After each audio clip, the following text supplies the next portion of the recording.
Communication. It started out as a conversation between two people, but as time went by and people's needs became greater, they developed more ways to communicate. Businesses today need to minimize incomplete connections. Therefore, it is critical that they provide optimal service. Xilinx desktop, mobile and web applications can process everything from normal calls and callbacks to chats, emails, and social media inquiries. Let Xilinx liberate your business.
Simplexity is a Danish designer and manufacturer of high-grade sim racing platforms. Their 3 different levels of platforms come in a variety of colors and configurations. Choose from the V4, built from 40 by 40mm extruded aluminium profiles, the V8 built from 80 by 40mm profiles, and the high-tier V12 built from 160 by 40mm extruded aluminium profiles. Prices range from 470 to 750 euros. Go to facebook.com/simplexity.eu and start a messenger chat to inquire more about the options for colors and customization.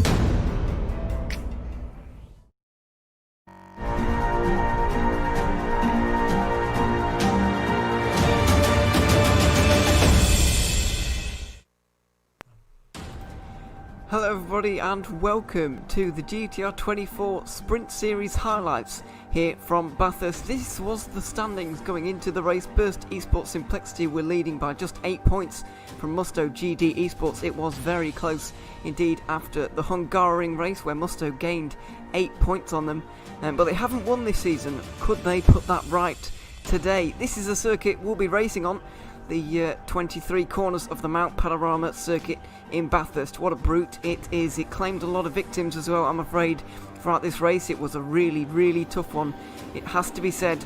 This was the grid then. It was an all Mercedes lockout really. It totally dominated in qualifying. Pierluca Amato took it, and yeah, he would have his work cut out. Alessio Pucedo would be right in behind him. Tim Yarshall would be involved, and Jesper Pedersen, driving for the Burst Esports Simplexity car, would just be a little bit lurking in the background, ready to pick up the pieces. But as they got underway, it was a fantastic start from the blue Mercedes in the second row, trying to get up the inside into turn number 1, but Amato was very solid into turn number 1. Clean start from everybody though, which is a kind of surprising one, given that Hell Corner can indeed claim some victims. However, it got a little bit more frisky down here at turn number 2, and here it was. It looked like Jesper Pedersen making his way through the field against Tim Yarshall, and then indeed he went on to pass Alessio Pucedo. Here it was, down into Hell Corner, the yellow Mercedes having no answers for the marching Burst Esports Simplexity Audi there. Really, as I said, no answers for those guys, and Pucedo really started to fall down the field. Tim Yarshall got up the inside of him into turn number 2, and it was a drag race down towards it under the Audi Sport Bridge. He managed to eventually get that position. Unfortunately, it wasn't quite as clean down in the background. Mike Epps going a little bit wide down here in turn number 2, and unfortunately it set off a chain reaction. Matt Beavis and Daniele Brambilla trying to make up positions, and bang into the wall. A shame for both of those guys. Matt Beavis retiring from the race, Chris Vickers somehow escaping without damage. Thankfully it was a bit cleaner for Dan Kell, who overtook Simon Crane down into the chase. A very exciting manoeuvre indeed, and that was a very clean one as well. Unfortunately not quite so clean for Andreasen, who hit the wall, losing a position to Dan Kell, before Simon Crane followed him through down into the chase as well. Pierluca Amato was turned, unfortunately, by Johannes Weiss down at the final corner. A very interesting incident, and really any which way this could have gone. It was really 50-50, it has to be said. We're going to have a look at a replay on the right hand side as well, because it really was difficult to figure out what happened here. Down into the final corner, Pierluca Matto just defending really down the inside into Murray's corner. Johannes Weiss trying to get the run on him, but unfortunately there was a big black Mercedes in the way, and he turns the Italian around, forcing him to get a drive-through penalty. Mikael Moe was trying to make the moves also on the Aston Martin of Sean Bennett. This was a real drag race, going down Comrade Straight with 50 minutes gone, as you can see at the top of your screen. Audi versus Aston Martin power. Looking back from the Aston, you can see it was almost a dead heat between them, but Mikael Moe managed to get that move done. This is Michi Hoyer in the Audi right now. He's following a lap car, as you can see from the blue flags.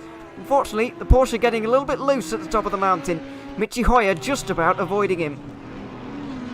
And there you can see a big accident there indeed for Matt Webb. He had to pit for damage after crashing. As you can see in the S's, Michi Hoyer also had to pit after sustaining damage with just 33.5 minutes to go. The main excitement for the final part of the race was the battle for the lead, which kept on coming down and down. Luca Schmidt catching Kasper Henningsen lap after lap after lap. Eventually it all came to head at turn number 2, but unfortunately it was Breinegard getting involved with a lap car, really pushing Luca Schmidt off. He let 2 of the cars through, but didn't see the third, sending the blue Mercedes a little bit wide, losing him about 3 to 4 seconds, and eventually settling that battle. This battle wasn't settled though, between Hinsai and Daniele Primavera. As Hinsai rejoined the circuit, they made contact and both were spinning around at the chase. Daniel Frommout had also hit the wall down there after avoiding Hinsai, but he sustained damage at Forest Elbow, as you saw on the right hand side of your screen, and also on the right hand side, see Hinsai trying to rejoin the track. Unfortunately, Christian Pallison hit him, sending the Bentley spinning around many times. Pallison had to head into the pit lane. Daniel Fromen also had to head into the pit lane after that little accident, but decided to stay out, eventually retiring at turn number 1. But here was the race winner, a fairly easy last 20 minutes for Kasper Henningsen, who took Burst Esports Simplicity's 3rd win of the season in their Audi. A fantastic race from them, and extending their championship lead, as you'll see in a moment. Here they are then. This was the standings coming into the race, just an 8-point gap for Burst Esports, but now it's extended to 33 points, with Musto GD Esports not scoring any points, and AAA Esports just sitting there in 3rd, with Euronics, number 57, in 4th.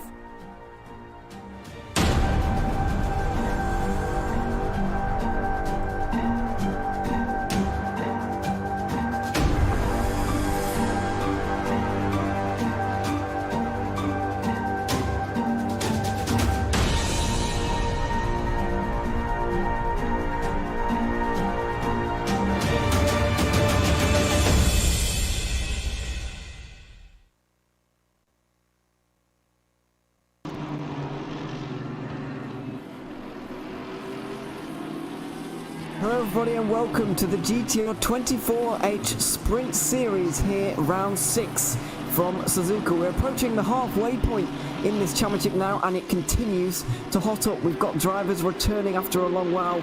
For example, AAA Esports are back after a few weeks off, and we're very excited to be back. A very big thank you first of all though to Simon Marshall for making that highlights package that you just saw there. That was from the Bathurst race 2 weeks ago, where eventually Jesper Pedersen and Kasper Henningsen came out on top in their Audi. Today they will be driving a Mercedes, and we're going to have to get used to all these different cars and all these different drivers driving different cars and all sorts of different things throughout the race, so we'll very much look forward to that. But it's me, Ewan O'Leary, once again alongside Yusuf Bin Sahel here for the race, and as always 25 minutes in qualifying, 2 hours in the race. And Yusuf, it's going to be a very different race to last week, because to be honest, I don't think I can think of two more different circuits, to be honest. Bathurst and Suzuka is going to be a real shock for these guys, just because they're so different. Yeah, and it's definitely going to be a completely different race to last week, namely Ewan, because we didn't have a race last week. It was 2 weeks ago that the Fiesta of Bathurst occurred. But to be fair to you, it was just so incredible that it feels like it was yesterday. What a race we had, drama all over the circuit. And we have to remember that contact between Butler Powell and Musto GD. Musto GD looking in prime position to take some big points for both teams. But they ended up coming out second best, and I don't think they really got any points at all. So they're going to be looking to make amends to some poor fortune. And we also have the return of the AAA team as well. Remember, they were leading the championship at one point, having won the first race of the season, but now they find themselves sitting third in the championship. Yeah, they're a little bit further back. They've got about half the points of the championship leaders. Currently, Burst Esports in Plex. We'll just run through this very quickly for you before this qualifying session really gets underway. Burst Esports, as you just saw, taking their third victory of this season. Last time out at Bathurst 2 weeks ago. They've got a 35-point lead over Musto GD Esports, who for the first time this season didn't score any points, and for the first time as well finished lower than fourth. It was an incredible record, and it was such a shame to see them broken, and we will just or see that run, that string of results broken.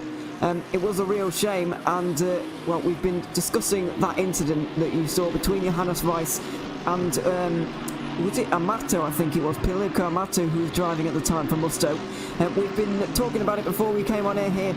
We don't really know still who was at fault. It's a real 50-50 incident, wasn't it? But it really did define the race and possibly the championship. It did indeed, and if I'm not mistaken, I believe there was a penalty that went over to Weiss. He had to serve a drive-through. However, I'm sure these drivers will be putting all of that behind them, and it's going to be all focused towards the race. Now, Ewan, something that did surprise me, and something that I know you absolutely love to talk about, are the manufacturers that we do see from race to race. Because at Bathurst, we saw a lot of Mercedes on circuit, and we're seeing that again here at Suzuka. And we were talking about how Suzuka, is not the biggest track when it comes to horsepower. So we were expecting maybe some of the smaller, the more nimble cars like that Lexus that we know Burst Esports Simplexity absolutely adore. But in fact, Burst Esports Simplexity going for the Mercedes, and it does seem to be a bit of a German lockout. Mercedes, and we have Audis, as well as a couple of McLarens and Aston Martins as well. Yeah, it's a decent little spread we've got going on here. Always nice to see the spread of manufacturers. As I said, I do like talking about it. It's quite a fascinating thing to really watch throughout the season. We've seen so many different cars taking wins, and I'm looking around at the race results previously. Audi taking their first race victory last time out at Bathurst. Is it going to be an Audi victory today? Well, I'd have to say probably not. They've only got 2 cars out of the 22, so it's not impossible for them, obviously. But and obviously Philip Matzik and Johannes Weiss, both very good drivers, so we'll have to watch out for them, but I can't see them taking the win personally. My picks, well, looking at who the best teams are going for, it really looks like the Mercedes is the car to be going with. Musto and Burst Esport, crucially, have both gone for the Mercedes, so there's going to be no car advantage there. It's going to be pure pace between those guys, and that's going to be very, very interesting to watch indeed. Yeah, it's going to be exceptionally interesting to watch out for. Maybe we might even have our first ever Aston Martin on the podium, and we could even be seeing a strange tale of 3 different manufacturers in the 3 different point scoring positions. However, with regards to that, time will tell. 20 minutes left of qualifying, and it is of Romant who leads the way for Team Viaducton, followed by Henry Drury and Andreas followed by Mike Epps and John Monroe. Yeah, he is indeed. Mike Epps is just stuck up there, by the way. He's into second place, just 3 attempts behind Alexander Romant, who's driving for AAA on their return, of course, alongside Hani Al-Sabti. So it's going to be very interesting to see how they get back into this. I wonder, even though they've not been in this series, I wonder if they've been playing this game, ACC, as you can see on your screens right now. I wonder if they have been playing the game, or if they've just totally parked it for now, and they're back now. Well, I'm not really sure how that would affect them, but if they've not picked up this game for a month or 2, then you wouldn't expect them to be on the pace. However, saying that, they're at the top right now, so it's so I'd imagine they have been playing the game in the intervening months they've been off. Yeah, and to be honest, the guys from AAA are exceptionally talented. They won the first race of the season. I think they're going to be back in with a bang, and we can expect to see them right up at the sharp end, which is exactly where we want to see them, where they left off, having missed the last 2 races of 4 and 5, and they've only got 2 podiums. Race 3 didn't go their way, if I'm not mistaken. That was back at... Was that Hungary? No, Zolder, that was. Was that Zolder? Oh, that was my first race. Zolder. It was. That was good. That was a good race. A lot of incidents, some back market issues. And speaking of back markets, we'll have to see whether our race director Nick Newcomb has to come over the airwaves and remind people about some racing etiquette. Yeah, well, probably, given how the first few races have gone, that's normally how it goes. There's often a bit of reminding from Nick Newcomb because obviously we keep saying that the blue flag rules in particularly GT3 racing is a little bit more liberal than you see elsewhere, but it does mean you still do have to get out of the way at a certain point. And obviously race direction feel that that's not always happening, so sometimes they have to just remind the guys to do so, but hopefully we don't see any of that today. Well, something I am noticing, it's absolute Mercedes lockout at the moment, apart from Vromont, who's first in an Aston. The first 8 cars are all Mercedes, which is just absolutely ridiculous at the moment, and it's only Aston Martin and Mercedes in the top 10. I know not everybody's set a lap time yet, and we're just about to see Burst Esport come towards the line, but they're in a Mercedes as well, so it looks like for the second race in a row, we've got an absolute Mercedes lockout at the front of the field. Casper Henningsen in that Burst Esport Simplexity car makes his way to the line. What's it going to be? Going right at the back. Goes to P8 with that, so maybe wanting a little bit more, but we say this time and time again about Burst Esports Complexity. Their qualifying pace is not the strongest, but when it comes to race pace, no mistakes from Casper Henningsen or I forget who the second driver is, but no mistakes at all. They keep everything clean and they pick up the points.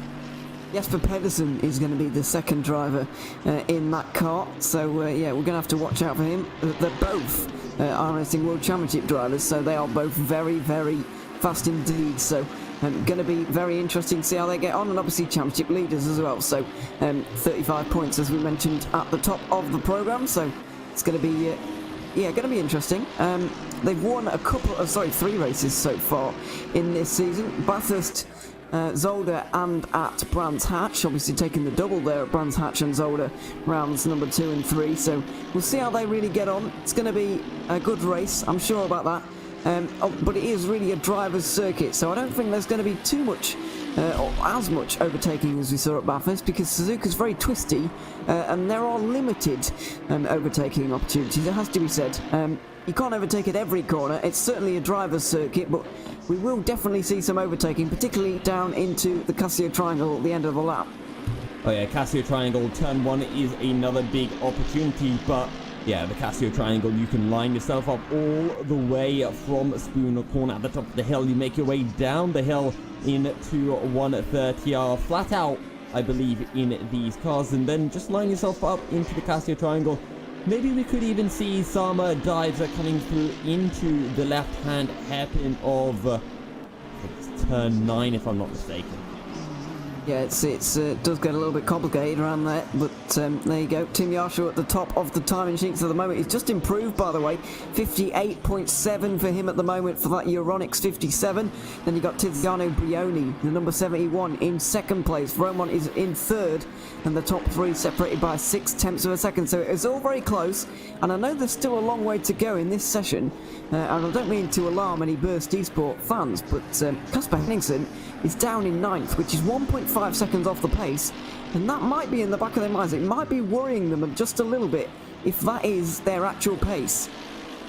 Yeah, it might indeed, and we spoke to them after the race at Mount Panorama, and they were saying, you know, the car wasn't perfectly suited to Bathurst, but they were feeling a little bit stronger coming here to Suzuka and Laguna Seca. I think they thought that the Lexus would be a good fit, but you know, they've opted against the Lexus this time out. We'll see whether that does pay off for them. Usually the Burst Esports Complexity team are the only ones in that Lexus, but they're with the German manufacturers at this time, and well, it does seem that German power is the way to go, judging by all of the other cars at the top. And don't forget, Brioni and Puskedu for the side of Musto GD, their pace hasn't gone anywhere since Bathurst.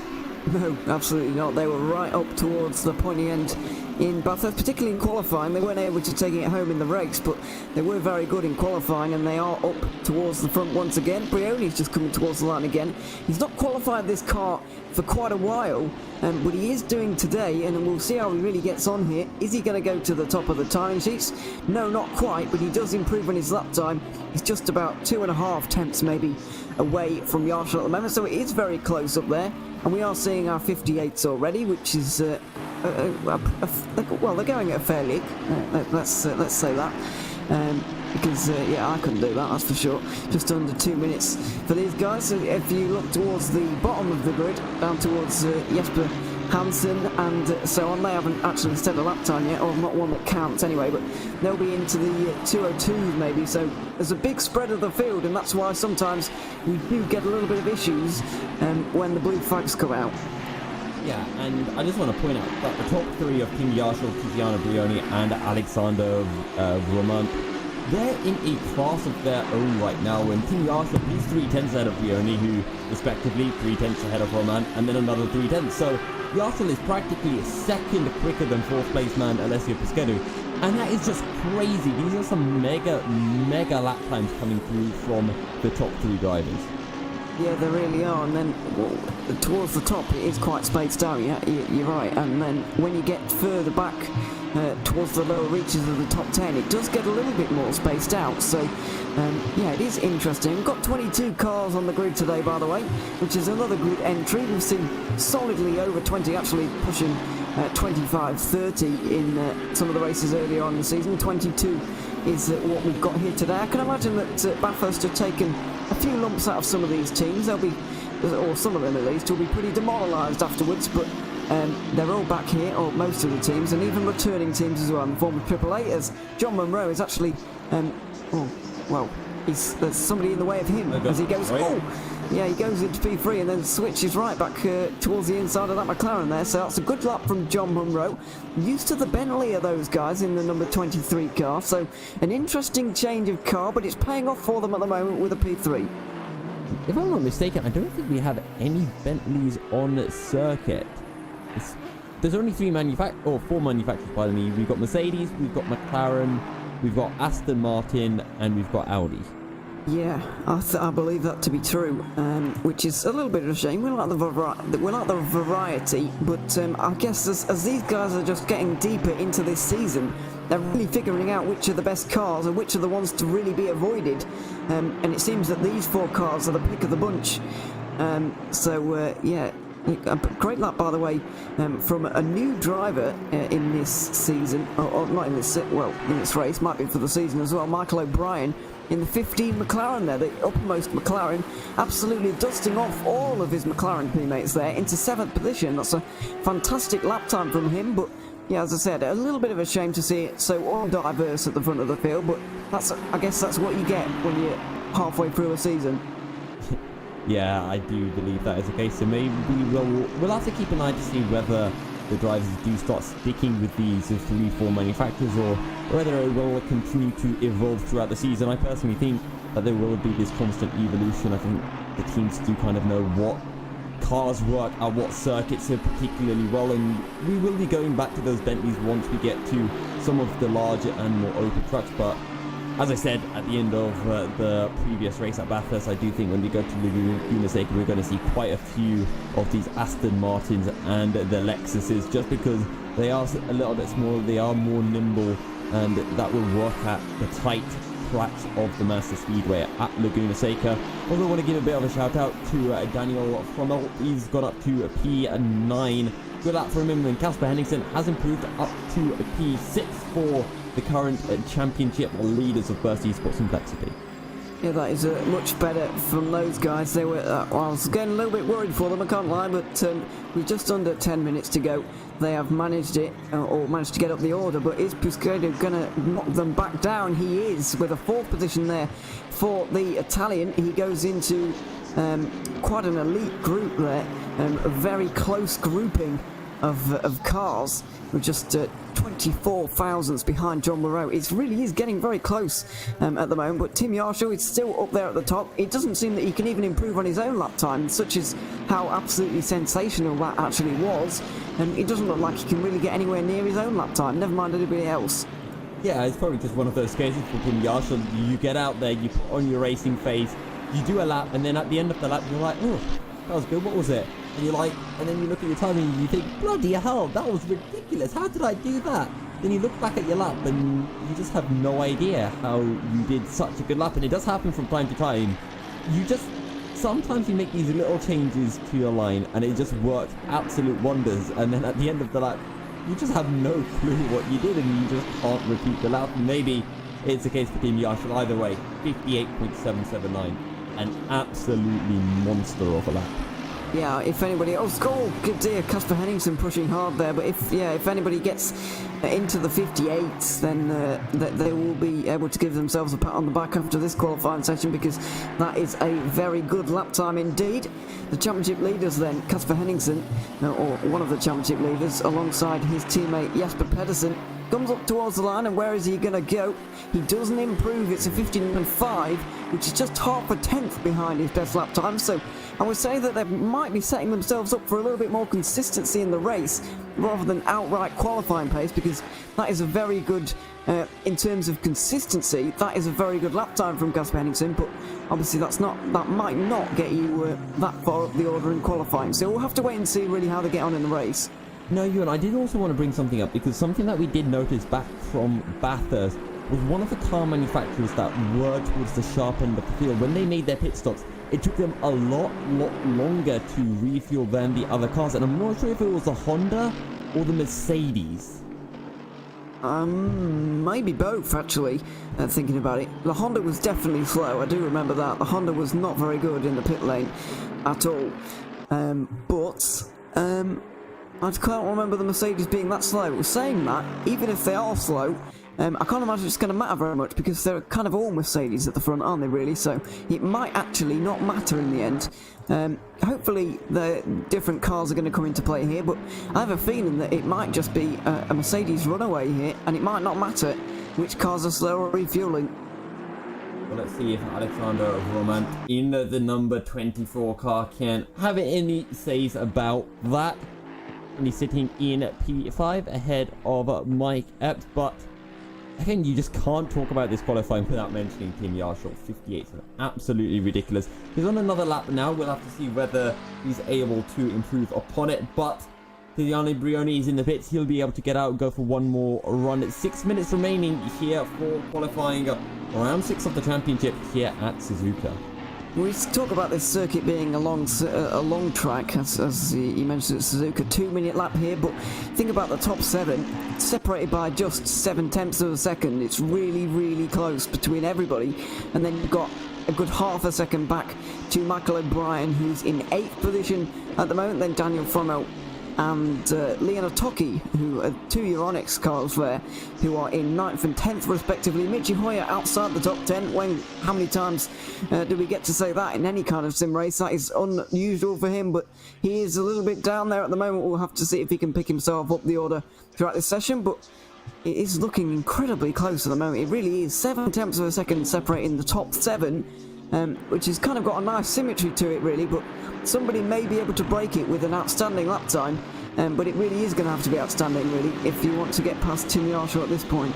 Well, 7/10 separate the top 7, but from 2nd to 7th, it's just a 0.4 of a second, so is Yarshall just in a class of his own right now? But we'll have to see whether he can convert that into racer pace, as we do see Mr. Yarshall making his way through the Casio Triangle. Can he improve on a 58.7? I tell you what, if he can, that will be really impressive.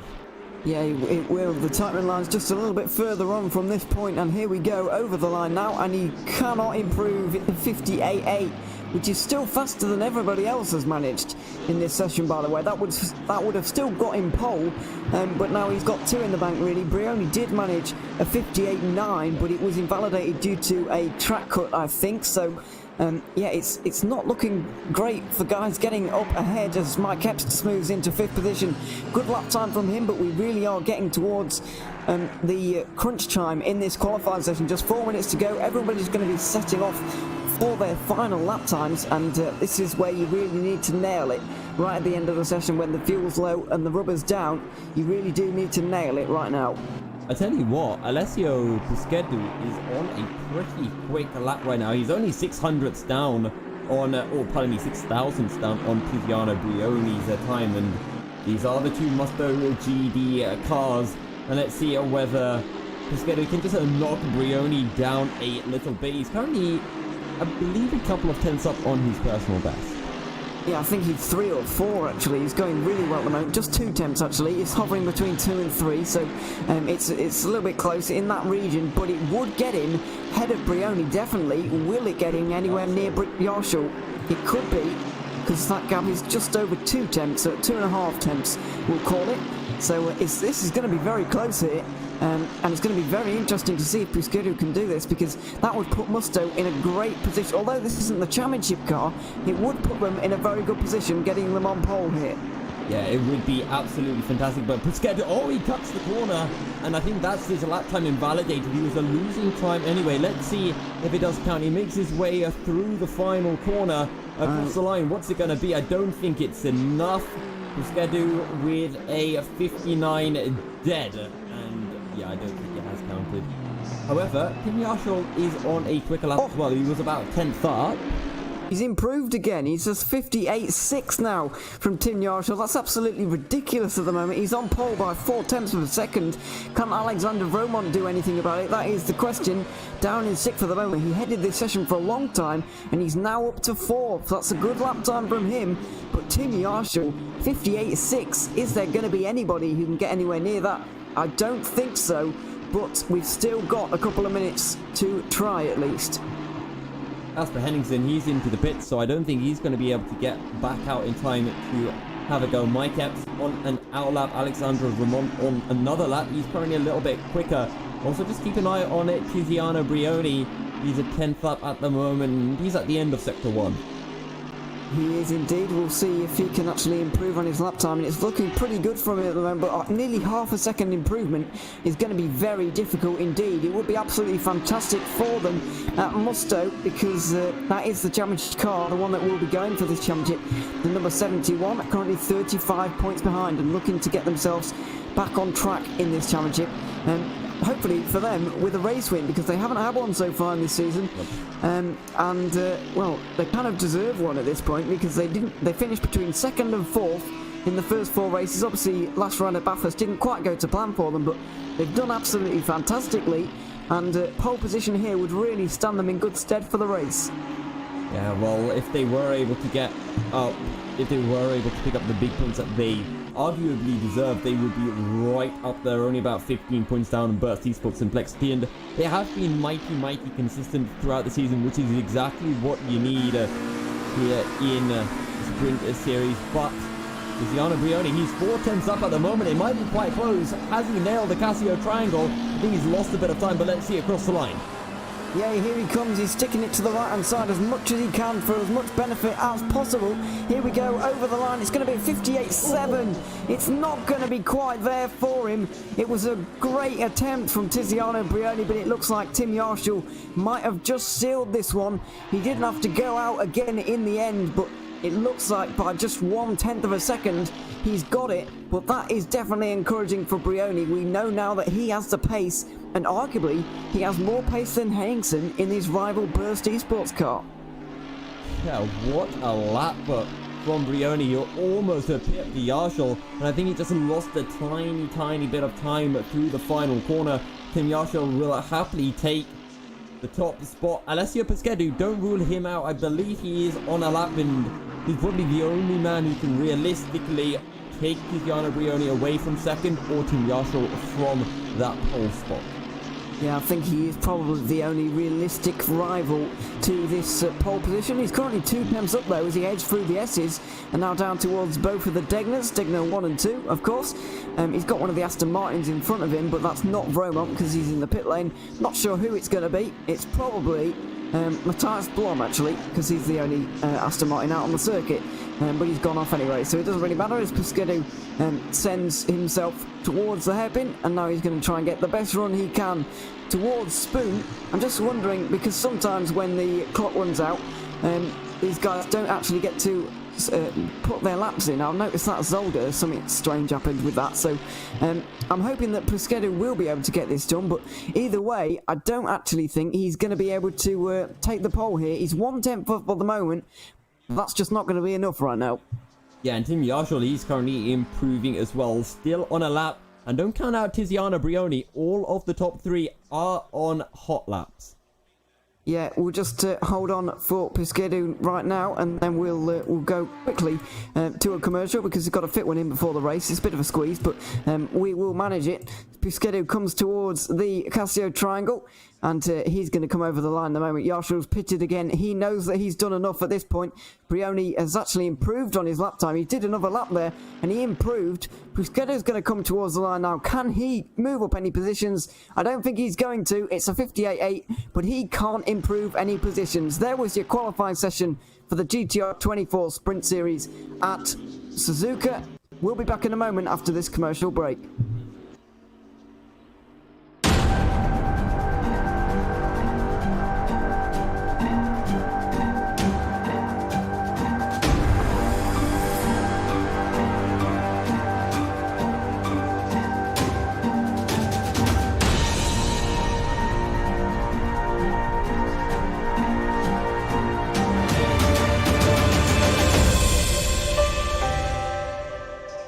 Simplexity is a Danish designer and manufacturer of high-grade sim racing platforms. There are 3 different levels of platforms come in a variety of colors and configurations. Choose from the V4, built from 40 by 40 mm extruded aluminium profiles, the V8 built from 80 by 40 mm profiles, and the high-tier V12 built from 160 by 40 mm extruded aluminium profiles. Prices range from 470 to 750 euros. Go to facebook.com/simplexity.eu and start a messenger chat to inquire more about the options for colors and customization.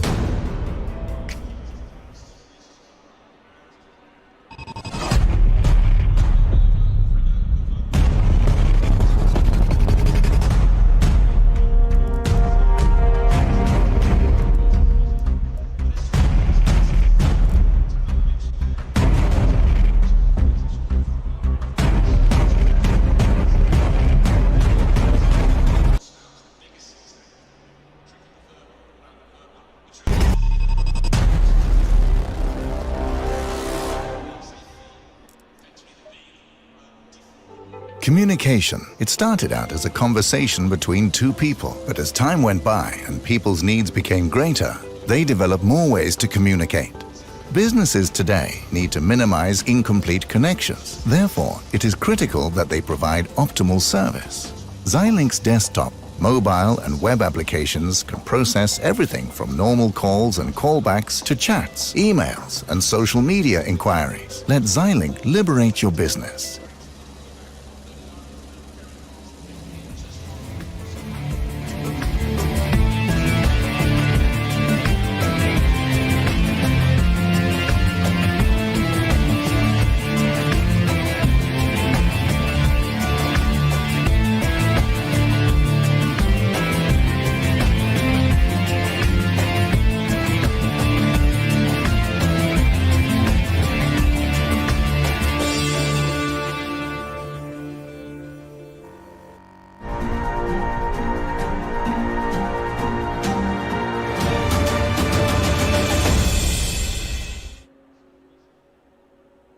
I'm changing stuff, but I can't see what I'm changing. That's the issue.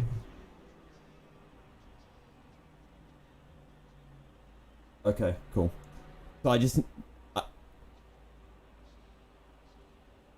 Yeah. Okay. Yeah. Well, I'll try to constantly, like, change things up so you've got stuff to work with, Peter.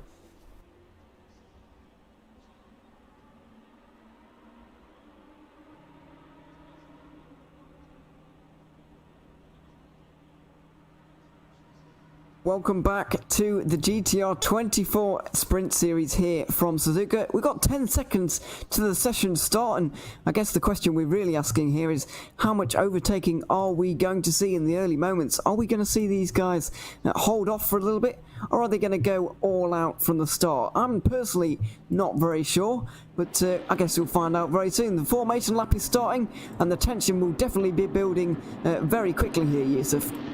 Oh, yes, it is. I think we can feel the excitement from our virtual commentary booth. Tim Yarshall, what a lap to put himself on pole, but Brioni and Pescedu very, very quick as well. Musto GD, they want to right the wrongs from Bathurst, and this is a perfect opportunity to do so. Starting second and third on the grid. They make their way to Casio Triangle to start the 2 hours here from Suzuka. Yeah, here we go then. Yarshall in control of the field when they get out of this corner and down towards the pit straight. Just had a little dig of acceleration there and then just lifts off slightly to get everybody bunched up nicely. And now here we go. Very nice 2x2 formation with all these GT3 cars. How is Vromont going to do from fourth position in his Aston Martin? Is he going to get a good start? It actually looks like Brioni just edging ahead of Yarshall there as Yarshall continues to hold the field. When is he going to launch this? He's waiting an awfully long time.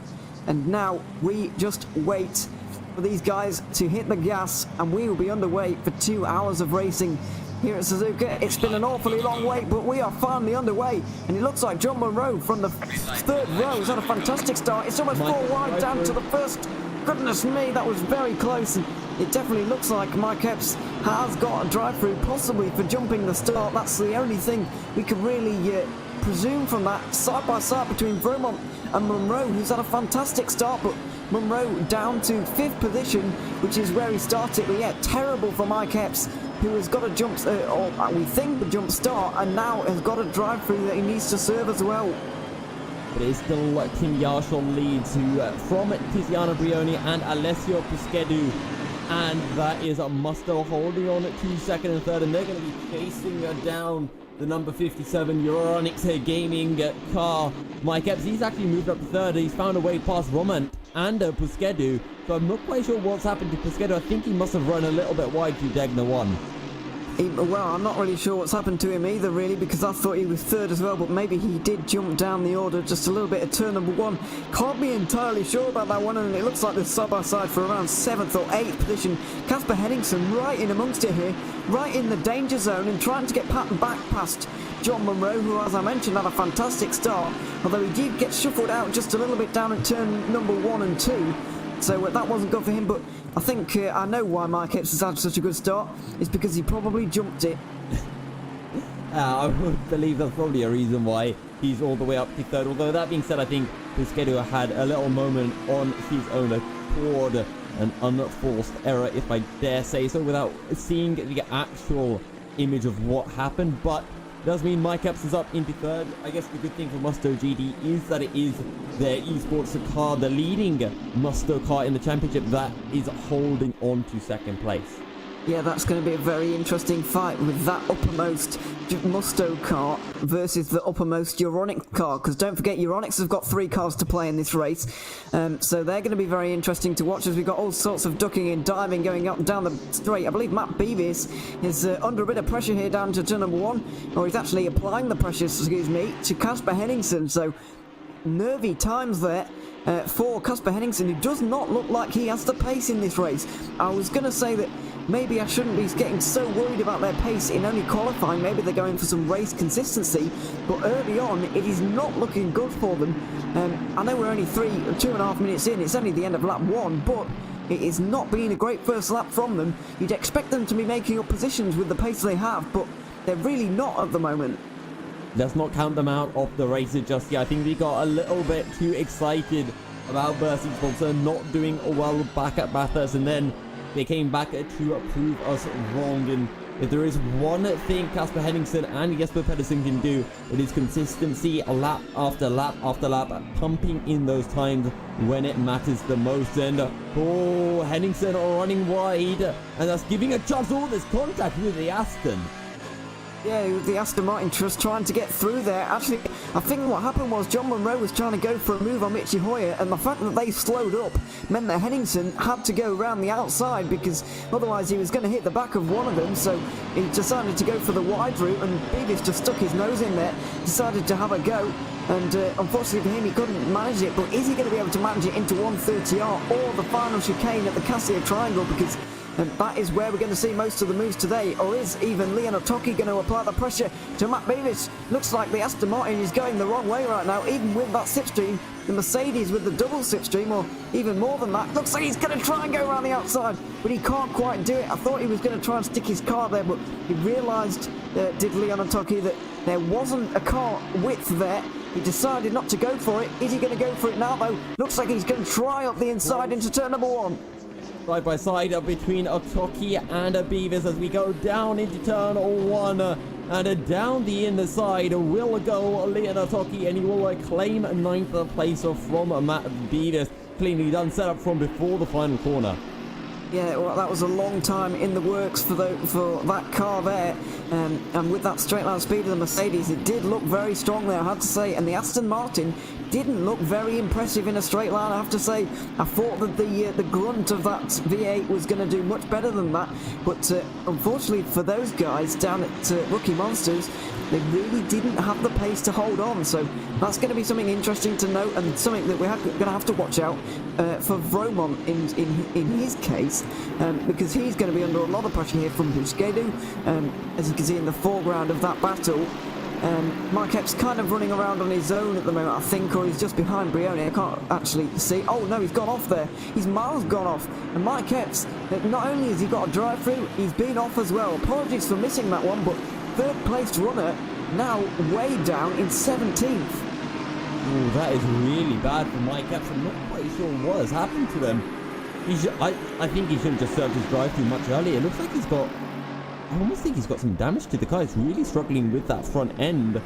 Up a little bit further ahead, that's the number 24 of Roman, coming under a fair amount of pressure from Alessio Busquedu as we make our way into 130R. And we saw just one lap ago Leon Otoki make the move on Matt Beavis. Can Busquedu do the same as a little behind side by side through 130R? Goodness me, I think that was Leon Otoki getting down the inside, and he has done for 5th position. So Casper Henningsen, I can't believe he's managed to make that stick. I think that Henningsen probably thought that, he's never going to go for that because that's just ridiculous. But actually, he did, and it looks like we have lost Michi Hoyer from this battle as well. As meanwhile, up the front of the field, not entirely sure what's happening here, but looks like Vromont's getting really involved here. As Brioni goes wide and Vromont goes to the lead. It looks like Tim Yarshall having big issues there. 4th position for him, but Alexander Vromont into the lead. Busquedu is 2nd. Where's that come from? And now Tim Yarshall is all the way down in 4th position. Wow, can you believe it? Musto are leading. Something definitely happened to Tim Yarshall. He's dropped down the order. Roman up to 2nd, and the 2nd Musto GD car of Alessio Busquedu up into 3rd. Burst Esports Complexity, who are they? This race is all about Musto GD and Euronics. Yeah, he absolutely is right now at the front of the field. Meanwhile, Michi Hoyer has had a bit of an issue. He's gone off somewhere, and that has promoted Otoki and Henningsen. Their battle was for 6th. It's now for 5th. And we're also seeing Philip Matzik under a bit of pressure from... This is all going on in this field right now. I've no idea where to look right now because it is just all going on. I'm trying to, but I can't. Right now, it's just getting very exciting. It looks like we've got a bit of a 4-car train. Maybe it's settling down at the front of the field, but it's getting very interesting indeed with Brioni and Yarshall, who were battling earlier. I hope they didn't come together. It did happen away from our cameras, I'm afraid. Apologies for missing that one at home, but I hope that they didn't come together. But if they did, then there's going to be some very heated drivers trying to make moves on each other in no time at all. Let's be honest, would it be the sprint series if there weren't drivers getting heated at the end of the race? And I think you might have hit the nail on the head there, Ewan. Tiziano Brioni and Tim Yarshall having contact, but I just want to point out right now, Musto GD 2nd and 4th, and then you've got Euronics at 3rd and 5th, and Leon Otoki with, in my opinion, I might as well just throw it up there as one of the moves of the season. That was absolutely amazing. Round the outside of Casper Henningsen through 130R, an absolutely astounding move. It really was, and it looks like Henningsen has lost a position there. Oh, he's dropping down the order here. Kasper Henningsen way down the order. He's had a big issue. Championship leader has been off the road somewhere, and he's down in 13th position under pressure from Rasmus and Andreasen. So it's been an absolute disaster for Burst Esport. Although Musto actually dropped a couple of positions on that previous lap, Henningsen has now dropped nearly 10 positions, and he's down in 13th, which isn't even in the points. This is a disaster for Burst Esports Simplexity, and they need to start getting their act together. They need to start being consistent. Suzuka, the land of the rising sun, not seeming to work out for the Simplexity team. Not right now. It's really confusing what is going on right now, because honestly I've got no idea most of the time what is actually happening here, but it looks like Vromont is still leading. I think we're pretty safe in saying that, but other than that, got no idea what's happening right now. And obviously the strategy really is going to come into play with these different cars, as we're currently watching Kasper Henningsen try to get through on Sean Bennett, who's in 12th position, and then Philip Matzik is just up the road there in that Audi. He's in 11th. So Kasper Henningsen is a good 3-5 seconds away from points here, and it's going to take him a long slog to actually get back towards the pointy end. As here we go, the inside of Spoon curve. He's actually gone for this, and he's got the position. Sean Bennett going wide, and Kasper Henningsen did not need to be asked twice. I'm sorry, Ewan, but Sean Bennett barely even went wide there. What a move from Kasper Henningsen. And now Dan Frommer looking to join in the action. A three-way battle. Two Mercedes and an Aston at the back. But that is not good news for Michael O'Brien. He drops it down the order. Almost a bit of a contact coming through, but Kasper Henningsen wasting no time at all. No, he wasn't. He was not being sat around he wasn't waiting around, shall I say. And now he's really making progress up this field. The order is still the same at the front of the field. Meanwhile, it's all going on in the background. That's why we're watching it, because look how entertaining this is. This is absolutely fantastic. At the front of the, towards the rear of the top 10 right now. Very wide from Michi Hoyer, and he goes side by side with Daniel Frommel. Hoyer gets the inside for turn number 2, and turn number 3, and he holds on. No real move going to be made in the S's, but my goodness, what a first 10 minutes we've had here. It's absolutely flown by, because it's just been non-stop action from the start. This has been absolutely fantastic racing. Ewan, what were you saying about this being a hard track to overtake at? Because the drivers, well, I agree with you, Ewan, but the drivers definitely do not. Yeah, forget about what I said, because this has been absolute overtaking madness to go to restart this championship after just a couple of weeks away. Bit wide there from Michi Hoyer. This is for 8th position. Don't forget, they're going to be losing ground for the top 7. Here we go down the outside. For Frommel, is he going to try the undercut here? Well, I'll say he doesn't really have the opportunity, because he's got cars in behind. It's like Henningsen going wide. Henningsen's gone wide, and he's lost a position there to Sean Bennett. He's going to have to get that through again. Here we go with the Aston Martin versus Mercedes. It's very close. He's going to push the Aston Martin. He's going to go to the outside now. He can't quite do it. Meanwhile, Michi Hoyer is defending again. Michi Hoyer is defending as hard as he can. The number 84 trying to lift. Oh, contact! Oh no! Big accident! Back around. He clips the Audi as well, bounces onto the track. More contact, and that's one of the Mercedes into the wall as well. But big contact in the spoon curve. I think that was Philip Matzik. Yeah, he's been off the road there. Philip Matzik has got caught up in that, I'm afraid. Big accident for him, and Leonard Toki is also into the pit lane. Not entirely sure why, because I can't see a drive-through or anything similar to that. Ralph Piringer has, ignore me, that's not relevant at all. Philip Matzik's down in 17th now. You have to say that he's got damage, and with a pack like that, you have to say that it's probably always going to end in an accident, as these guys were just running so close to each other, and it was such a fantastic battle that it was bound to end in tears at some point. Well, you know what they say, Ewan, all good things must come to an end. I don't know if it's over just yet. I hope not, because that was some crazy racing we saw for a good 5 minutes. We're already 13 minutes into the race, but it feels like we're only on lap 2. Yeah, it's just been absolutely madness. I just cannot believe the stuff that's gone on early on. We've seen so much of it, but we've also missed a lot as well. So apologies at home if we have done, and you're getting a little bit disgruntled by that. But at the front of the field, We've still got Alexander Vermont leading. Yarshall's looking to move on Brioni, if I'm not mistaken. He could be. Oh no, Brioni's actually. I think Brioni's got through there. I'm not entirely sure. Let's actually cut to the wide shot and see what is actually going on here. It looks like Brioni has got past Yarshall, or Yarshall is trying to get past Brioni. It definitely looks like this fight is on for second position. Thought he was going to go for it. Spoon Curve decided to pull out, but the thing is for Yarshall is that Puskedu is also a Musto car, and he's going to try and relieve the pressure for Brioni. He's going to find himself in a Musto sandwich if he's not careful, and that's why he wants to get through right now. Yeah, on Puskedu has to drop down because I believe Puskedu was second, so Puskedu's made a mistake and he's dropped down behind Brioni and Yarshall, and that's created this 3-car group as Roman starts to pull away. And I don't believe I'm mistaken when I said this is the first time an Aston Martin has led a race in the Sprint Series. Now, you're really asking a question there. I can't tell you the answer to that definitively, but I would probably go along with that and say that's probably right, to be honest, because they've not been the strongest cars in this season so far, that's for sure. Michael O'Brien into the pit lane, presumably for damage, because he was somewhat involved in that mess that we saw down at Spoon Curve.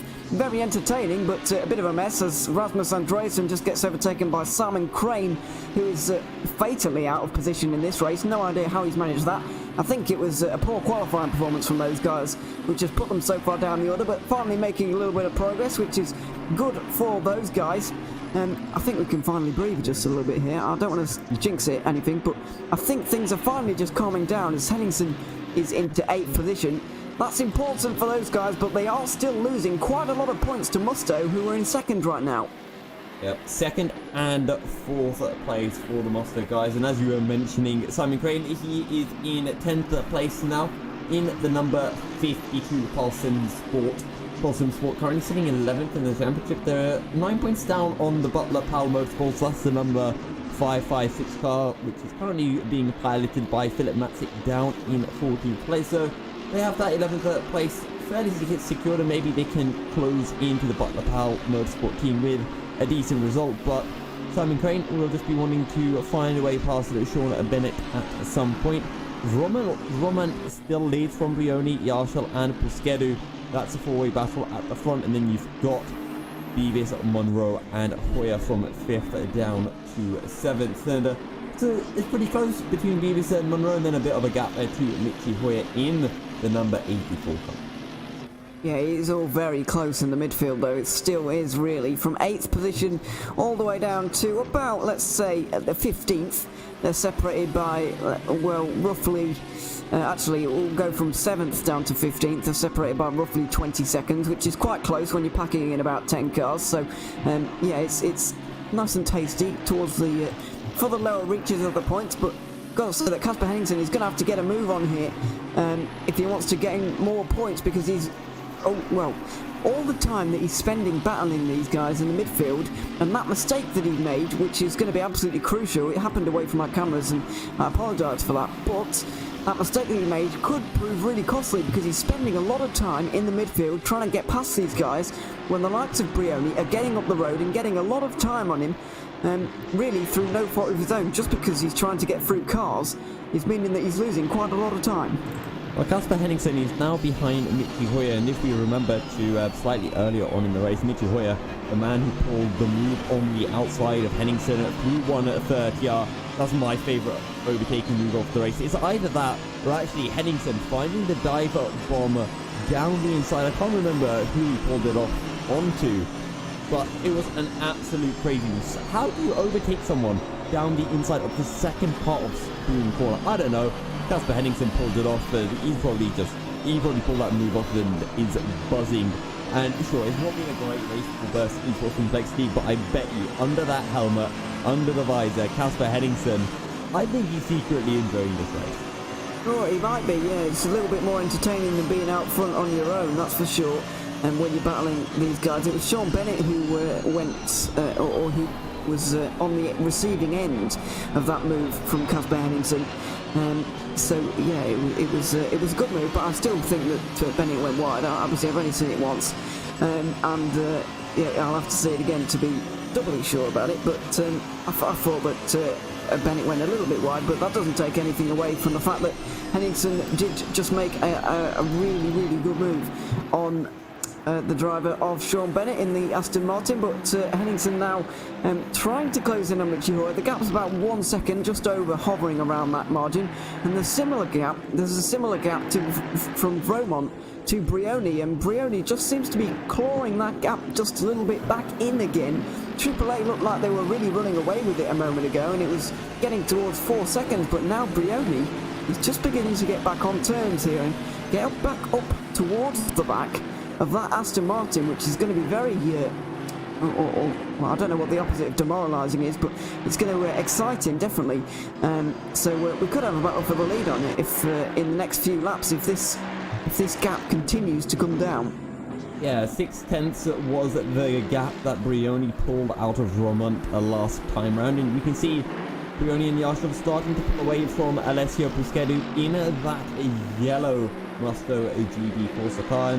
And Ewan is not been a good race either for Tobin Lay and the 370. I believe that is simply Race Sancho. They're currently 7th in the championship, and I think they were involved in an incident in one of the opening laps, but they're all the way down in 20th, so terrible, terrible stuff for them. Well, Mike Epps started that car and got a drive-through off the start, so they've had a driver change already, which is, there's no fair share rule, by the way, in this series, so Tobin Lee could drive to the end if he wants to. Ewan, we've seen Casper Henningsen do 1 hour 30 minutes, but Tobin Lee would have to do about 1 hour 40 minutes here at Suzuka. And it would be in a Mercedes, which I don't know. I don't think he wants to do that. I don't think he can do that. If I'm completely honest. Do that, but I don't know if he can do that. Well, I definitely don't think he can, that's for sure. Yeah, he's currently got 8 laps to his name. He's about a lap down. He's 2 laps down, actually, on the leaders, down in 20th position at the moment. Unfortunately, we have lost 2 cars already. Leon Toki, I believe it is, who's just come into the pit lane retired, really. Not really sure what's happened to him, because he was running in the top 10, and Matthias Blom also retired after 1 lap, I'm afraid. Probably caught up in an early or a first lap incident, judging by the chaos that we did see on lap 1 and the ensuing laps afterwards as well. But yeah, it's finally a chance we've had to draw breath as Casper Henningsen continues his march up the field, because he's just got past Michi Hoyer, so it's not going too badly now for Bursties, but once Henningsen's found his feet, it's going a lot better for him. Yeah, Casper Henningsen taking 2 seconds out of Michi Hoyer last time round, and I do apologise, it was Leon Toki who made the move when Henningsen ran the outside of 130. Henningsen went down the inside of Hoyer into Spoon Curve, or the second part of Spoon Curve, but Henningsen definitely making his way up the field now. He's got Matt Beavis up ahead, further 10 seconds up the road, and then it's a couple of seconds to John Monroe in 5th place. But things are definitely heating up right up at the front. Alexander Vromont now just 2 seconds ahead of Tiziano Brioni, who has pulled in another 2/10 over our race leader. Yeah, it's all getting a little bit closer up towards the front. I think Tim Yarshaw is going to look to rectify his mistake that he made in that Mercedes.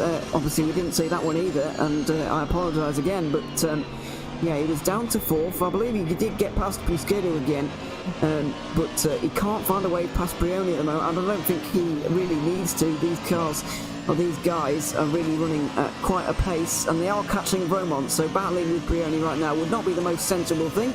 As he just sets a casual 2 minutes, 0.2, as if it's nothing. Brioni took 4/10 of a second out of Vromont, and that gap continues to come down. I just wonder if the Aston Martin, being a little bit of a heavier car, a little bit more difficult in the corners, is it wearing its tyres out a little bit quicker than the slightly lighter Mercedes, and slightly lighter on its feet as well? I just wonder if the Aston Martin, especially with its rear tyres, is it chewing through those? To be honest, I think Yashol, Puschedu and Brioni, they were all quicker than Roman in the qualifying, and there was some kerfuffle that occurred between Yashol and Brioni that allowed Roman to take the lead, or, well, actually allowed Puschedu to take the lead, and then what we believe was a mistake from Puschedu allowed Roman to inherit the lead. So I do think Brioni and Yashol have more outright pace than Roman, but maybe there will be some elements of tyre wear that do start to kick in. But as you said, Ewan, it just comes down to Yashil. He doesn't want to do anything on Brioni. These two, they just want to work together. They want to catch up to Roman. They want to pass him, and then they'll battle. Yes, they will indeed. It's going to be absolutely enticing to watch. It's going to be fantastic. Can't wait for that battle to actually get going, and the punches will start flying before long, I'm sure of that. But a man on the move at the moment, Simon Crane, he passed, I can't remember who he was. I think it wasn't Brambilla who's in behind him right now, but looks like Simon Crane just took 6 or 7 attempts out of Sean Bennett just in front of him. And Bennett is actually having a really good drive here. I don't think they've finished in the points yet this season for the number 112. Just going to look down the order to see if they have, and I don't think they have. So they're doing very well at the moment. They've managed to stay out of incidents. A little bit wide though for Simon Crane. Maybe that's where he's finding all his pace, all out wide at Spoon Curve. Oh, no wonder he gets such good driver through his spoon. There you go. Just really, you know what they say, trying to take the angle of least resistance. Well, that's one way to do it from Simon Crane. Really closing in onto Sean Bennett. Mercedes versus Aston Power. German versus British. And, well, it seems like the German cars are doing pretty well, unless you look right at the top of the standings, where Roman leads the way in an Aston. However, let's see if Simon Crane can have a little go down into turn 1. He's a little bit further behind, so I think he might have to wait one more lap, but he's really closing in. He is. He's really getting in the slipstream right now. It would be a late dive. He might go for this. Oh, he stuck his nose out there, broke early, but Bennett gave him the room, but he's still in front. So that battle is just going to cool down for a moment. Brioni and Yarshall look like they're very close indeed. Coming out of Degner 2. Well, on the last lap, 6 tenths of a second was taken out of Alexander Vromov, but Brioni has really come under fire from Yarshall now, and now he's having to look in his mirrors. He's mirror driving a little bit, and now he's losing a bit more pace, so this battle up front of the field is definitely on, and hopefully it's cleaner than some of the trains we've seen a bit further down. Yeah, rather interestingly as well, Ewan, Tiziano Brioni was faster than Tim Yarshall that last lap by a few hundredths of a second. I wonder if Brioni is actually going to defend from Yarshall, because I don't think he will. I think Yarshall's only going to go for a move if he gets a great run, which, to be fair, he has just picked up through the exit of Spooner Curve, right on the back of Tiziano Brioni. We're looking into 130R, and Brioni just shuts the door in Yarshall's face, and he says, look dude, just chill out for a second, let's get past Roman, and then we'll race. Yeah, it's a bit of a bump and run there from Yarshall. Well, he's done the bump bit. Is he going to do the run? It looked like Brioni had to hop across the curb a little bit there to try and defend his position. This is playing into the hands of the AAA Esports Aston Martin. You can see in the foreground, but look at Brioni defending really hard now into turn number 1. If you've got the inside line, though, it's hard to see anybody getting around the outside, that's for sure, because it's a difficult corner on your own, never mind going around side by side with someone on your outside. Yarshall, good run out of turn number 2. Can't quite get it into the S's. It's a good battle between these guys, but they are kind of distracting each other from the real issue, which is the one right up in front of them, the Aston Martin. They just lost 7 tenths to on that previous lap. And if Yarshall didn't have a look at Brioni, I can guarantee you that Brioni and Yarshall would be right on the back of Roman right now. But inside Yarshall's head, he's thinking, let me through, I'm quicker than you, I'll drag you up right up to Roman, and then I'll pass him, and you can do what you want. And Brioni's, you know, he's thinking, no, you're going to get past Roman, and then you're going to try to leave while I'm stuck behind him. Let me let me close him up. And it's just going to be this constant battle, and neither driver wants to battle, but if an opportunity arises, they will take a look for it. Yeah, I don't think Yarshall's quite desperate to get through yet, but he's definitely wanting Brioni to get on with this. It was a closing gap, and then when he went for his, or first started to apply the pressure, he saw an opportunity, because he was like, he doesn't want to get stuck behind Brioni losing pace, so he was really incentivised to get down the inside into the Casio Triangle. He even gave the Musto Mercedes a bit of a bump, but nothing really came of it, and now they head down towards 130R. Doesn't look like anything is going to close here, so it looks like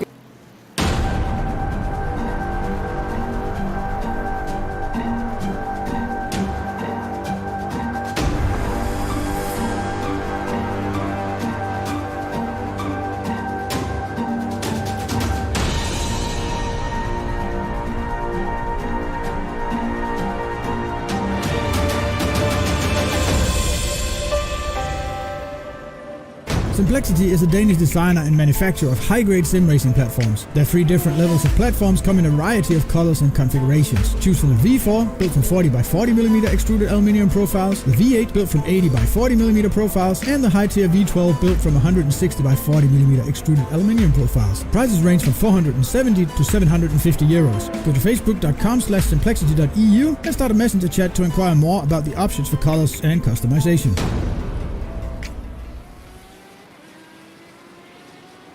Communication. It started out as a conversation between two people, but as time went by and people's needs became greater, they developed more ways to communicate. Businesses today need to minimize incomplete connections. Therefore, it is critical that they provide optimal service. Xilinx's desktop, mobile and web applications can process everything from normal calls and callbacks to chats, emails, and social media inquiries. Let Xilinx liberate your business.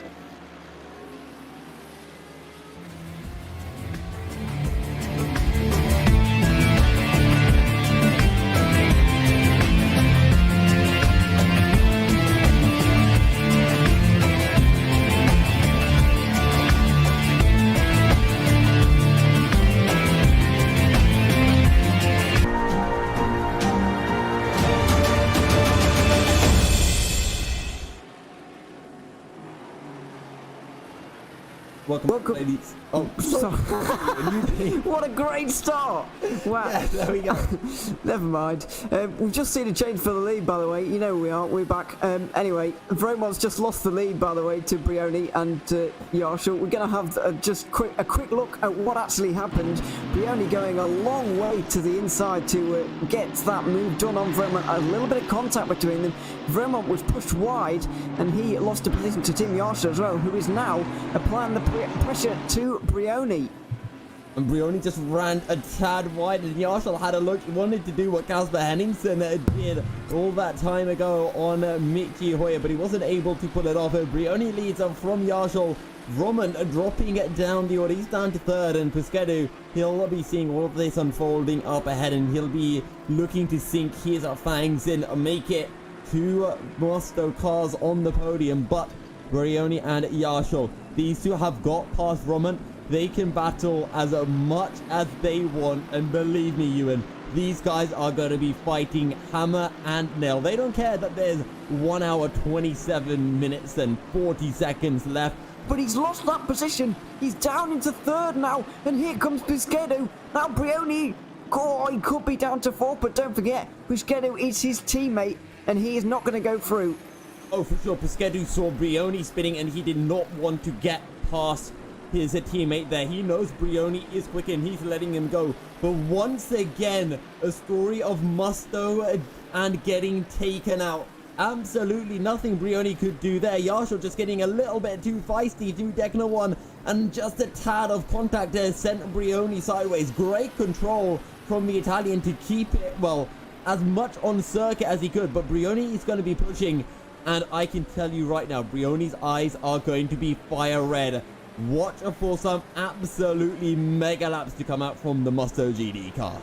Yeah, they're going to be absolutely flying in right now. He's going to be furious, to be honest, and it seemed that last week it was Butler Pal using their front bumper to assist Musto in an unhelpful manner. Now it seems to be Euronics who have done so. Oh, and a bit of a lap car there getting in the way. Pesquedo is, well, they're both going to lose time. I'm not entirely sure which lap car that is. I think it's Michael Slot, actually, in 18th position. Does he know? Oh, and there he does just get out of the way. But the real question is, Yarshall definitely used his bumper and his car to move Brioni out of the way, who's clearly rattled, by the way. You just went wide again. Does that warrant a penalty for Team Yarshall and Euronics? Well, we will have to wait and see. I'm sure Nick Newcomb might end up over the radio waves fairly soon, and we'll be getting a little notification about any potential drive-through penalties for Yarshall for a bump and pass. But Yarshall leads off from Vroman, and now Tiziano Brioni. He's only a second or so down on Vroman, who is a further couple of seconds behind Yarshall. But let's see what kind of lap times Brioni can start pumping out. Yeah, it doesn't look like they're going to be fantastic right now, because as you saw at turn number 1 and 2, he went really wide, and I just wonder if he is a little bit rattled by that. Obviously we don't know what happened earlier on in the race, but we think that there might have been a coming together between Yarshall and Brioni. So is that an old rivalry coming back to the fore again? That would be very interesting to see, and yeah, if there has been blood drawn before, then there's been even more there, and yeah, it's going to be very interesting throughout the rest of this race, the rest of this season, how these two really deal with each other on the circuit, because maybe their relationship isn't the best right now. Yeah, and well, if their relationship was alright before, I don't think it will be the best right now, unless Brioni finds way back past Yarshall. Then he'll forget all about the incident, I'm sure. Such is the way of the racing driver. If I win, it's a fine. Also, I do believe, Ewan, that we have got all the stream issues resolved, so hopefully we get to bring to you the absolute best here from Suzuka, and it has been a mighty race so far. It has been. Unfortunately, I think that most of you have been seeing this in about 2 frames a second, so I'm sorry about that. But we're back to normal now, I think, and we should be throughout the rest of this race. So I'm sorry for the slideshow that you've seen so far, and hopefully you do enjoy the video from now onwards. And there's still 83 minutes of this race to enjoy. I'm sure we will enjoy it, but towards the front, I don't think Yarshall and Brioni are going to have to cross paths again unless Yarshall makes a mistake. I just don't think Brioni's going to catch him on the circuit, but their teammates might, and it's just a question of, really, I know that they're not going to be actually in the car, and they're not going to feel the anger that you do when you get taken out. Brioni will feel like he's been taken out here, and you don't get that anger. And Amato won't have that quite same anger, but how will he deal with that 57 car, knowing that they took his teammate out, or in their opinion, they were a bit unsavoury towards his teammate? Well, to quote Enter the Dragon, Ewan, emotional concentration, not anger, as a certain Bruce Lee once said, and maybe that is the way Musto GD need to play things, but we'll see what Mr. Brioni's teammate can do. Pierluca Amato, well, it was Amato who got taken out back at Bathurst. Now it's Brioni's turn. Maybe Amato still has a little bit of rage from 2 weeks ago. I think actually they swapped their driver order because of that incident. I can't exactly. Well, that's pure speculation, by the way. I haven't spoken to either of them, but they might have done. Great speculation. Well, you know, I just think that because Brioni doesn't often start the car, and Amato, was starting the car religiously almost for the last few races. But it just seems a bit coincidental that since that incident they've swapped around again. I don't know, maybe that's just total speculation, and I'm wrong about that, but that's all I've really taken from that. If they have done that, it doesn't seem to have worked, because Brioni's been caught up in a couple of incidents early on, although it seems that most people have, to be honest. There's been a lot of incidents early on, and the only man who really seems to have escaped is Vromon, and he's in second right now. Yeah, Roman has just kept his nose clean the entire way through. He's been passed, and the people who've passed him, they've had incidents, drops behind them. Roman's just driving his own race, having a fantastic time of things so far. Currently sitting second in the Aston Martin, the leading Aston Martin on circuit. But something else to bring up, and something to remember, are the fuel loads that Yarshall and Brioni will be running. It's very possible that Yarshall has a lot more fuel on board, or, well, if you are a fan of Musto, you'll be wanting Yarshall to be having much less fuel on board. He'll have to pit early. Brioni will be on lighter fuel load and might be able to make the overcut work on the number 57 car. I think that all of these guys will start with the maximum amount of fuel that you can in these cars, so that you can stay stationary in the pit lane for as little time as possible, because if you think about how many litres you need to get to the end of the race, obviously that's going to be more than it is in your tank. Yeah, they're going to want to be stationary for as little time as possible, and to do that you need to start with a full car. But if one car's been fuel saving a little bit more than another, then it's definitely possible that you know, things could be a little bit different. But I'm just looking up and down the order now that the front of the field has petered out just a little bit. I wonder if there's any battles we can watch further down the order. It looks like there is between Daniele Brambilla and Sean Bennett at the moment. This is the 9th position, and in the fall of Michael O'Brien in that McLaren, it seems that another McLaren has come to the fore now in the form of Brambilla. He has always started this car, but he's always had an incident early on in the race, and it's great to see him comfortably inside the top 10 right now and keeping his nose clean, which many haven't done so far in this race.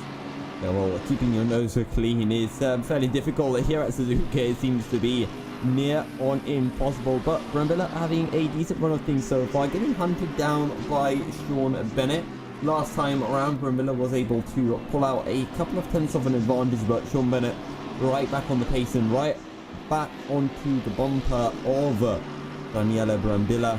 This is the battle for 9th place, and Sean Bennett might be able to have a little look into turn 1 this time round. Oh, he's going to. I think he's being pushed all the way to the right-hand side at the moment. He's trying to go around the outside, but I don't think that's going to be possible. And even up the inside into turn number 2, can't quite do it. So, yeah, I'm fully expecting that McLaren to absolutely blitz the Aston Martin on the straight line speed. Because if you just even look at them, you can see that aerodynamically the McLaren is probably going to be quite good.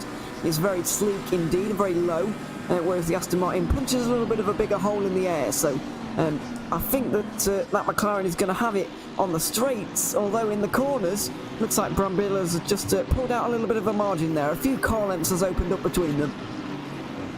Wanted to give an update on the 370 Simply Race Sancho car. Tobin Lake still behind the wheel, currently sitting in 20th place. They're about 6 seconds down on Johannes Weiss in the 556 Butler Powell Motorsport car. And, well, we'll have to see whether Tobin Lay does dive into the pits to hand the car back on over to Mike Epps, who did get a drive-through penalty for jumping the start right at the beginning of the race.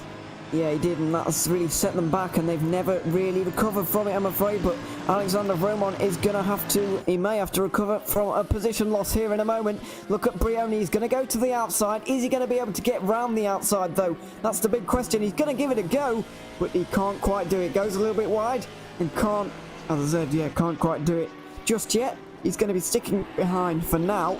But he's going to want to get through as quickly as possible, because Yarshall is going up the road at the moment. 4 seconds is his margin, and he's just extending that gap lap on lap. They're running similar lap times of the two of them, but now that Brioni's behind Vromon, it's going to be extremely difficult for him to actually pump out those lap times. So Brioni is going to want to get through very, very quickly indeed.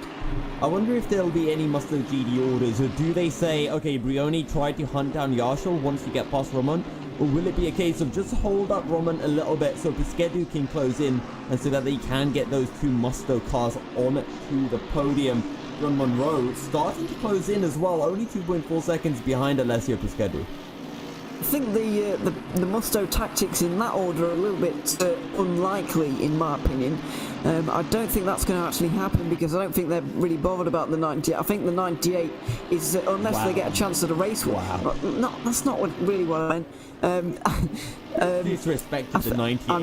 I know. I think unless they're in a race-winning position, I don't think they're going to be actually bothered where it finishes, because they're not in the championship of the 98. It's becoming a 2-horse race, and if AAA can really get their act together, then maybe they're in it as well. But the 98 definitely isn't in this race for the championship. They're fourth in the championship, Ewan. Well, I know, but they're a long way off first, that's for sure. But so is everyone. So is everyone, that's a good point. But I think that Pisquedu and the number 98's job is going to be to hold up Casper Henningsen and Jesper Pedersen. That if they get through, then there's going to be some big trouble in the Musto camp. That's I think from this point on, that is their pure job, and being in 4th position, that is absolutely fine from their point of view. Oh, down into turn 1, Brioni has another little look from it. Once again, it goes defensive and will hold on to P2. 75 minutes remaining of the race, as Brioni will probably be starting to get a little bit more impatient, but as these two start to fight, whether Musto wanted it or not, Alessio Pisquedu is slowly closing in pulled in 6/10 on that last lap, and now he's just 1 second behind his Musto teammate of Tiziano Brioni. Yeah, it's getting a little bit closer towards the 3-car battle between these guys. I think John Munro... Oh, no, that's not John Munro. I keep seeing Mercedes in the background and thinking it's number 23, but it's actually not. John Munro's nearly 9 seconds behind Puskedu, so not too great for those guys. They're running around on their own at the moment, so they can pick up the pieces later on in the race, that's for sure. But let's look down the order just a little bit. Brambilla still defending from Sean Bennett, and Simon Crane's progress has been halted just a little bit by those two. They're continuing to battle. Carl Lykegaard and Rasmus Andreasen also battling a little bit further down the order. And I think that's pretty much it in terms of the close battles, because down the order it really just start to get towards damaged cars and the like. So it's really up towards the front where we're seeing the most good or the most close racing right now. Yep. And here we go down into 130R, riding on board with Tiziano Brioni. You can see some sparks are flying from the rear end of Roman. Gets a very good one through 130R, but Brioni, of course, under brakes will just close in just due to, you know, the whole kind of speed affecting that low speed, so just be closer to the car in front.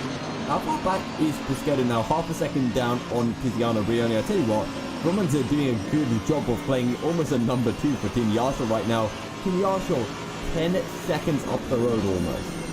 Yeah, it seems that Euronics and AAA... Oh, Tim Yarshall drive-through penalty. I wonder if that was for the incident with Tiziano Brioni, because Tim Yarshall now has a drive-through penalty assigned. We're going to get confirmation from race control very shortly, and it looks like it was due to the contact. Well, I've just got drive-through Yarshall for contact. I'm going to presume that was the one with Brioni, as that is the only contact we've seen from him, but that is an absolute disaster for those guys, and the race for the win really is on now. Yeah, it was for contact with the Musto car on lap 17, and I believe that's the incident that we saw when we did come back from our break. And this does mean 2 Musto cars on the podium. Roman is back to the effective leader of the race in the Aston Martin, but Roman and Brioni, now they can smell a 1-2 for Musto. What a turnaround that would be, considering how much heartbreak they had back at Mount Panorama in Bathurst. And how is this going to help Burst Esport with this penalty for Tim Yarshall? Where is he going to come out in relation to Casper Henningsen? That's the question that Musto will also be asking themselves, because 30 seconds ahead of Casper Henningsen right now. I feel like if we're conforming to the normal rules, it's about 20 seconds for a drive-through-ish, and maybe even less than that at some circuits, but it's a moderately long pit lane here. So, meanwhile, into 130R, Vermont defending just a little bit. But yeah, Yarshall is 30 seconds ahead of Casper Henningsen, so I think he will be out ahead of him. And he's showing some fantastic pace right now, so it's not impossible that he can get himself back into the top 5 in this race. Yeah, Tim Yarshall is just going to push for as much as he can for the next couple of laps. 2-minute 0.6 last time around. Casper Henningsen, 2-minute 1.4. Tim Yarshall is the only man in the 2 minutes, and the only other drivers who could match the 2 minutes is probably Brioni and Puskedu, but they're stuck behind of Roman right now. And they're all stuck behind a lap car. This is one of the McLarens. I think it might be Jimmy Wolf driving the number 12 in 15th position. And now it really could get in the way here if he's not careful. But he seems to be going at a decent pace through the S's. So I think he will be fine. I'm going to refer to something that you mentioned in qualifying here, and I dismissed. I thought it wasn't going to be a factor, but now that Vermont's showing such good pace, it could well be a factor. Meanwhile, Brioni, look at Brioni. They could split the difference here between the lap car, but it's a very narrow part of the circuit. This McLaren really needs to get out of the way. He's probably going to be off the road here if he's not careful, and he is. He lets the 3 cars through, but this pack has really closed up. Now, how is the question I'm asking myself now as we head towards the pit stops? How is the Aston Martin's fuel burn in relation to the Mercedes, and how much are these guys going to have to put into their cars to make it to the end of the race? Well, Ewan, I'm going to give your voice a bit of a break because it sounds like it's about to explode right now. But good job by Jimmy Wolf in a very, very tricky situation. But Brioni is looking up feisty as always. He's having a look Roman down into Spoon corner, but he's not going to be able to make anything work this time around.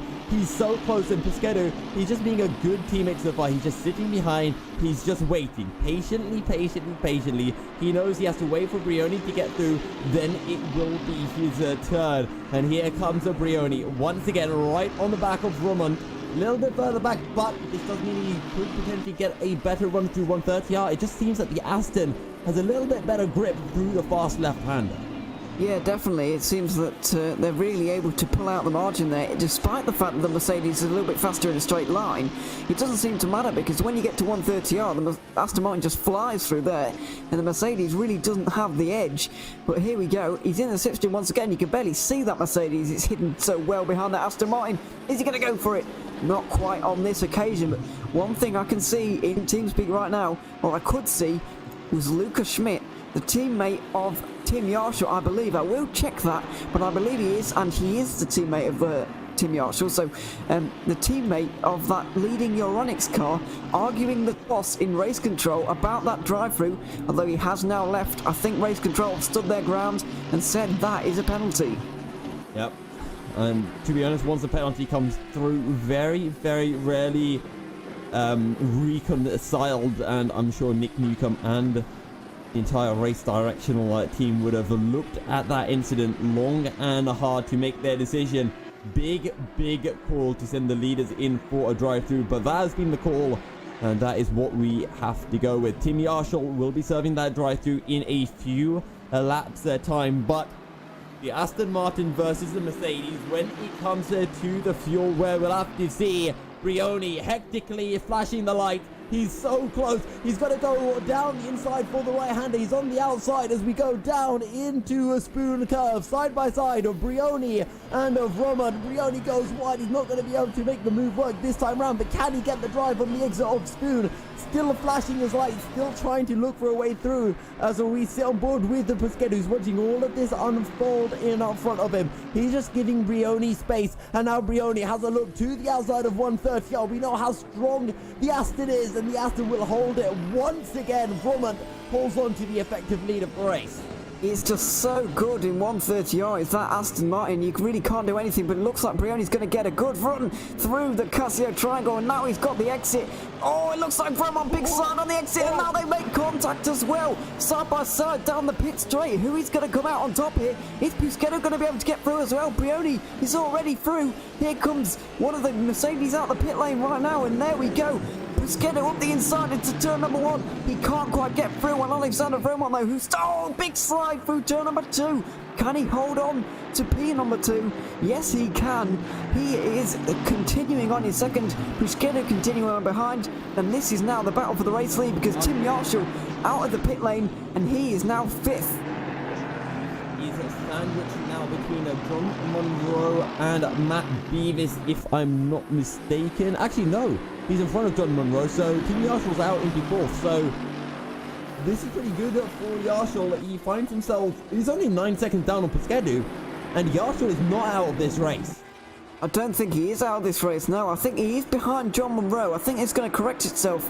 Yes, it has corrected itself. Oh, okay. So he is 5th, but he's not that far. But let's just try and work this out for a second. It's 9 seconds between Monroe and Yarshall, and I'm not entirely sure what the gap is.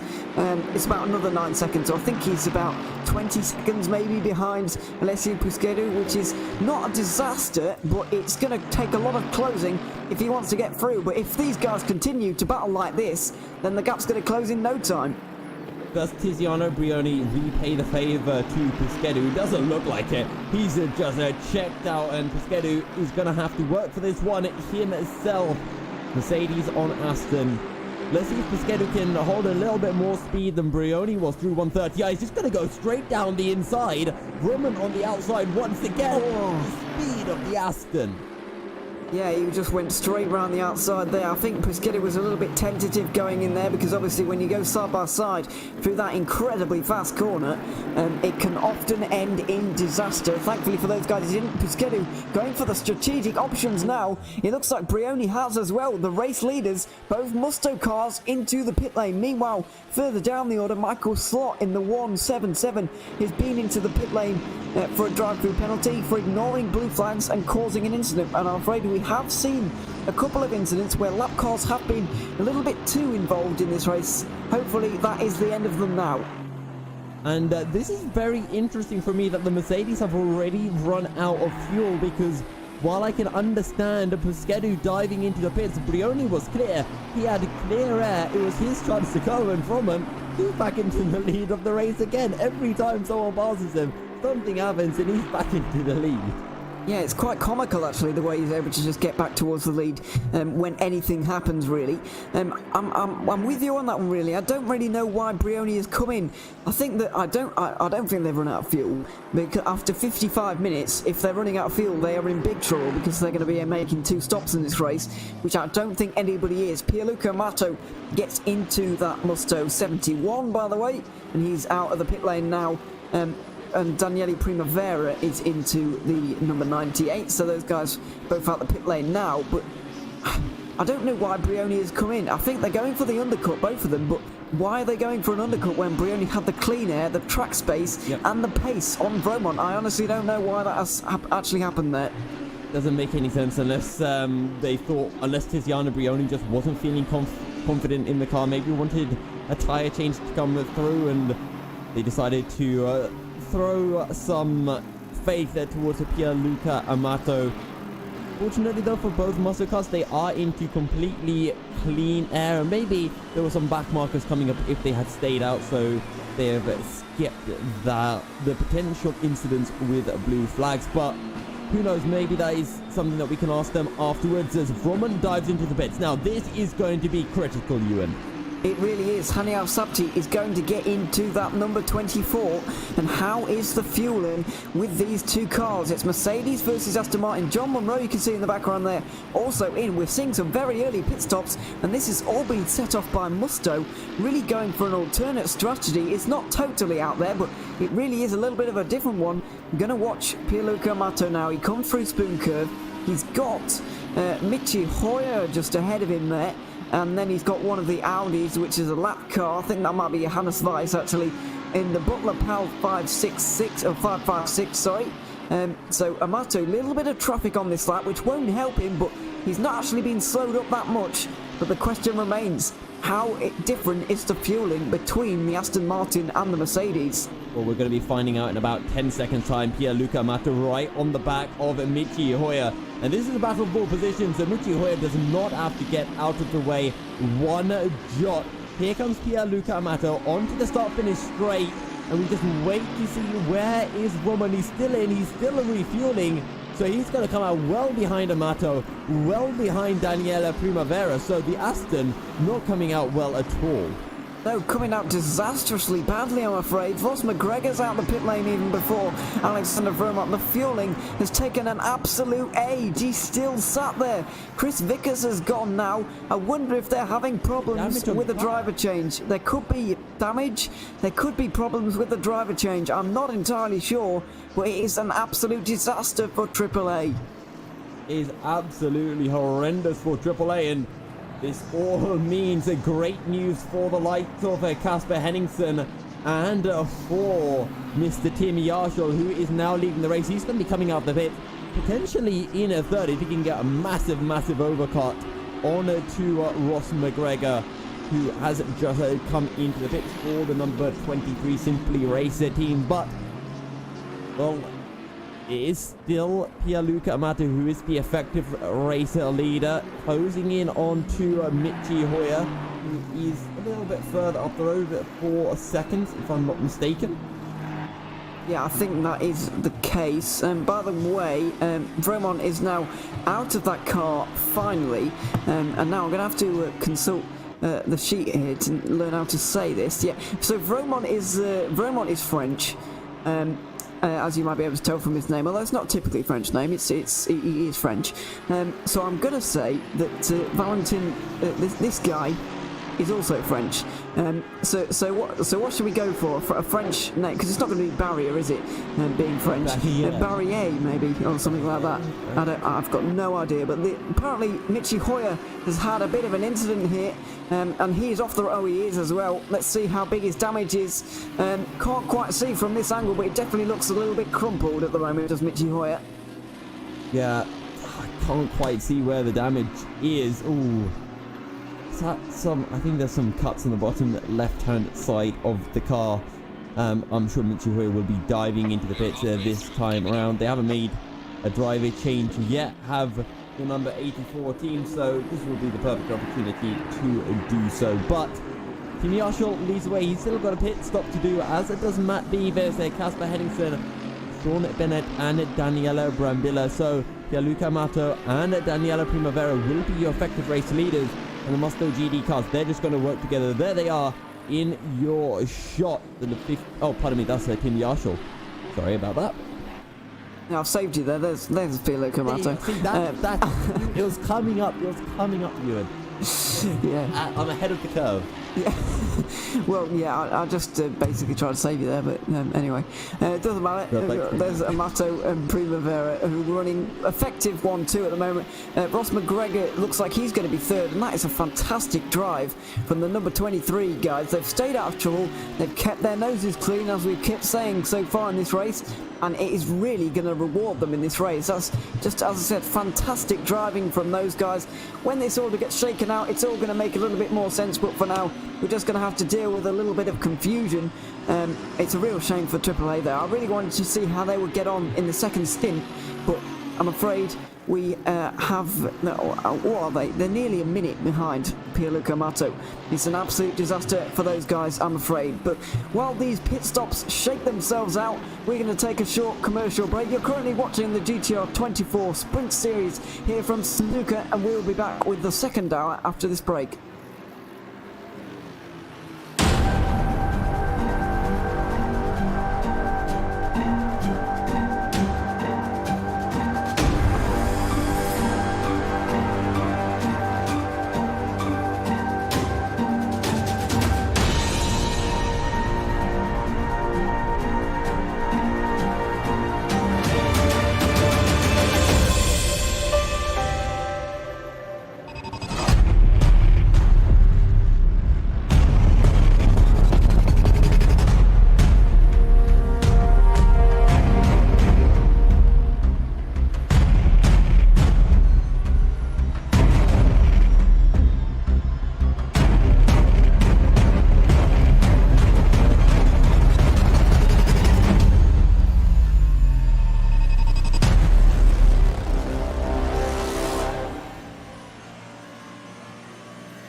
Complexity is a Danish designer and manufacturer of high-grade sim racing platforms. Their 3 different levels of platforms come in a variety of colors and configurations. Choose from the V4, built from 40 by 40 mm extruded aluminium profiles, the V8 built from 80 by 40 mm profiles, and the high-tier V12 built from 160 by 40 mm extruded aluminium profiles. Prices range from 470 to 750 euros. Go to facebook.com/simplexity.eu and start a messenger chat to inquire more about the options for colors and customization.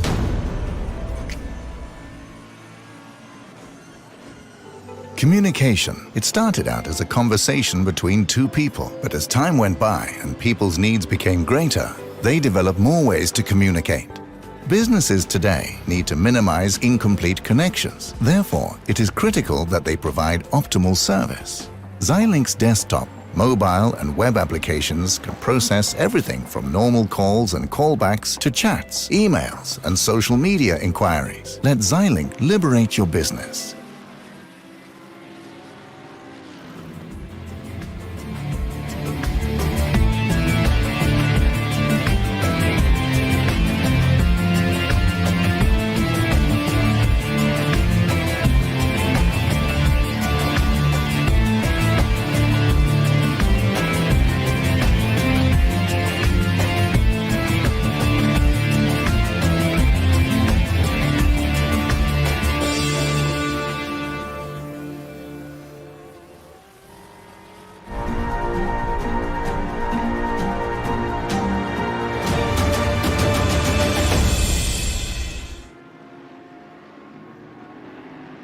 Welcome back to the GTR24 Sprint Series here from Suzuka. Currently leading, we have Tim Yarshall in the Euronics number 57, as they have been for quite a lot in the first hour actually, but a drive-through penalty has set them back massively, although we don't know quite how far back because they're yet to make their stop in this race, as are Casper Henningsen, championship leader in the Burst Eastbook car, famous for going quite a long way on his fuel and tyres.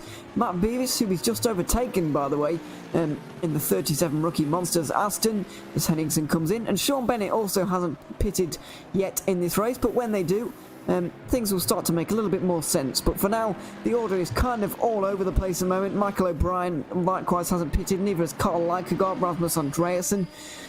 They're yet to pit, but they're going to be pushed down a little bit anyway after these pit stops.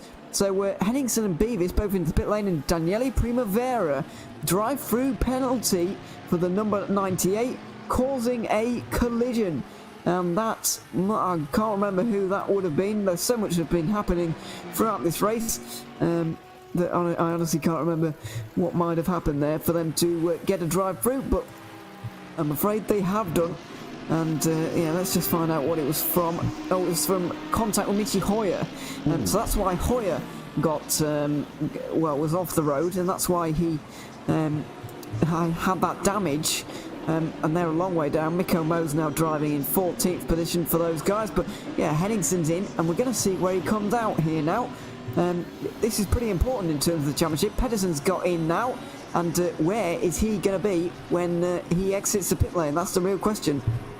Yeah, so Pedersen out of the pits now, and Primavera, because we saw Pierluca Amato and Primavera right on the back of Michi Hoyer, and we even said Michi Hoyer has no obligation to get out of the way. Pierluca Amato seemed to have got through perfectly fine, but Daniele Primavera, just that incident fresh into the car, maybe just a little bit too hot-blooded at the time, maybe just wanting to get going and stick with Pierluca Amato.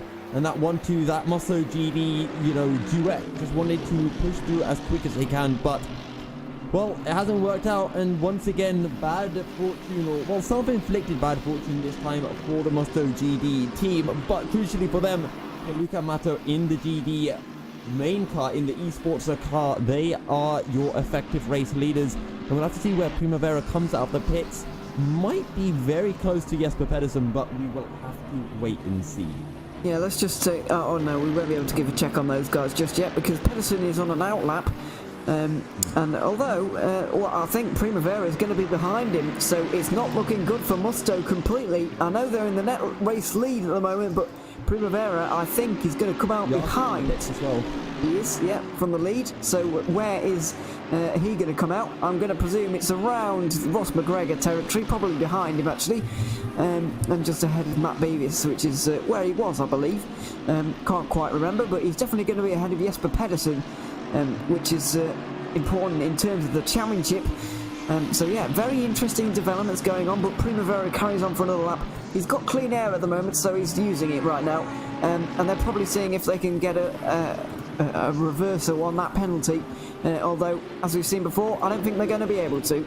No, probably not. Also, something to remember, wherever Lucas Schmidt is, just remember that before the driver through for the 57 car, Primavera, or I should say the Musto GD team, they were about 10 seconds behind, so we can expect maybe a 15-second gap considering how quickly the 57 Euronics gaming team were actually lapping, because Primavera and Amato were stuck behind the AAA the AAA esports car. So just add on 50 seconds to Lucas Schmidt, and that's where we can expect Primavera to speed up. I think so, yeah. So it was a very good stop, by the way, from Lucas Schmidt on that lap. He's actually jumped Ross McGregor without even passing him on the circuit. So they're in net 4th position at the moment. Net 3rd position, and they're going to be... still has to pit. Sean Bennett has to pit, and when Primavera takes his drive-through, he is going to be second, yeah. So this is really giving us a headache right now, isn't it? Trying to work this one out. Yeah, Sean Bennett seems to be going quite a long way on that set of fuel, but he's going to be under fire from Pierluca Amato in any case if he's not careful. I know that Amato has pitted and Bennett hasn't, but the gap between them is so large that Bennett probably wants to be pitting soon before he gets in the way of Amato. Yeah, he doesn't want to be racing with Amato at all. It won't help out Sean Bennett and the 112 team or Amato at all. So benefits both of them just if Bennett either lets Amato through and just keeps on his race, but he doesn't want to try to fight Amato in any way. Let's see if Primavera dives into the pits at this time round. Still has clean air, but this time round, Primavera into the pits. Now the question is, where does he feed out relative to Jesper Pedersen? We'd have to imagine either a couple of seconds ahead or a couple of seconds behind. Yeah, it's going to be close, I think, no matter what happens here. So we'll just keep an eye on this. Pedersen's just coming down the front straight now. I think this is looking good for Burst Esport. Down the front straight they go now. Can Primavera get out ahead? Currently can't see him on the left-hand side of the screen, but Primavera is behind. Does he have the pace to catch Jesper Pedersen? I'd say that's unlikely because it's very difficult to catch him in any case. Yep, I don't think God's pitted though. He may have done. Oh, that's Likeguard, isn't it? Yeah. So that's about 6th position now between Likeguard and Primavera. Well, it did come to about 5 to 10 seconds, but Primavera goes right down the inside straight away, Likeguard. Well, that's one place to let someone through, or did he run wide? Either way, Primavera up into 6th. Yeah, he's up there. I'm hearing that he nearly went into his pit box. He thought he had to actually stop in all of that, but he doesn't. We can assure you. So where is Valentin Barrier? I've just Google translated it, by the way, and the French woman on the Google Translate said it like that. So that's what I'm going to do. Yeah, thanks Google Translate. It sounds French enough to me, Ewan. Yeah, my French is awful. It doesn't even. I didn't even do it. I just sacked it off completely. Exactly. Excuse my French. It's awful. But anyway, back to the race because they're down in 9th position at the moment. Probably going to be catching some of the guys up in front. I'm not entirely sure if Dan Long. Dan Long's pitted because he didn't start that car. At number 37. I wonder who did. Let's just go and check, shall we? Because those guys doing actually surprisingly well. I don't want to be rude to those guys, but I wasn't expecting such a good drive from them. Matt Beavis was the previous driver, and it's supposed to be Mantis Rekas, but it's not. It's Dan Long, so there you go. Good drive from those guys, currently in 8th position, which is maybe more than they could have hoped for. Yeah, there's good stuff from the rookie monster boys as Sean Bennett finally into the pits. Pierre-Luc Amato resumes the lead of the race. Lucas Schmidt a further 10 seconds down, but I tell you what, Ewan, Ross McGregor, he has been closing in, although as I say that, Lucas Schmidt just said 2 minute dead. What a lap. He was a second quicker than Pierre-Luc Amato that time round. This man is on fire. If he can keep up this pace, he might be able to take the lead from Pierre-Luc Amato. Yeah, absolutely right. That's the question though. Can he keep up that pace? What is he doing to those tyres in doing so? That's the real question. I'm going to run on board with him at the moment because he seems to be on fire. So let's just give him a little bit of a watch, shall we? It looks okay. No flames at all. No, he's all right. No, well, yeah, but proverbial flames are coming out everywhere at the moment. With it 2 minutes dead, that's his fastest, not only his fastest lap of the race so far, but that car's fastest lap of the race so far as well. So a very good lap time indeed, and yeah, very exciting to watch indeed as well. So interesting stuff going on up there. Primavera has been in for his drive-through penalty, as we mentioned earlier, and he's come out just behind. Just in front of Dan Long and Carl Likegaard, who are currently battling over 6th, or they're kind of battling nearly over 6th position, and then Barrier is about 15 seconds behind those guys, and it's all spaced out just a little bit more, a little bit further down the order, but I'm not entirely sure if Likegaard has pitted just yet. I can't remember if he started that car or not. I'll go and check, but I think he did start that car. Likegaard currently running in 7th place. Let's just keep an eye on the lap times from our leading 5. Obviously, the battle from Amato, Lucas Schmidt, that gap is closing down slowly but surely. Ross McGregor was within a couple of seconds of Lucas Schmidt, but that last time around, Schmidt pulled almost 1.5 seconds. Oh my god, that's a 59.9. His fastest lap. No, it's not fastest lap of the race, 400 slower, and he's just pulled out 0.6 of a second over Pierre-Luc Amato. He's going to need to keep doing this if he wants a chance at the race win. But what a fantastic lap time that was from Lucas Schmidt. He has really been on fire in this race so far. He finished the car last round at Bathurst. Remember what happened? He was closing and closing lap after lap. He was just grinding away at that margin. Eventually it all came to head when in turn number 2 it was involving a lapped car, but Lucas Schmidt really had the pace in the latter portion of the race, and he was able to close in on Henningsen. This time he's trying to close in on Amato, but he's really showing his credentials here. Although the thing I would say about that race last time out at Bathurst is that he really fell off in the last 20 minutes. So let's hope he's not going too hard on his tyres early on and he saves something for the end. For Daniela Primavera, he's not lapping too quickly, and Danny Long just pulled out 0.8 of a second from him. The gap is less than a second between the pair of them, so Primavera might find himself dropping even further down the order, as Primavera not having the best stint of his career. Drive-through penalty, and now just lacking a little bit of a pace. It's currently a Mercedes, a top of 5, but Dan Long looking to change things and bring in a British manufacturer into the mix. Yeah, that would be great for those guys. It really is a Mercedes top 5 right now. They've really been dominant so far, and that's very good from them. Obviously, those guys picking the right car, it's fair to say. And obviously, the Aston Martin doesn't seem too bad. 6th to 9th, their 4 cars are running. And obviously the 24 AAA would probably be doing a little bit better had it not been for a dreadful pit stop.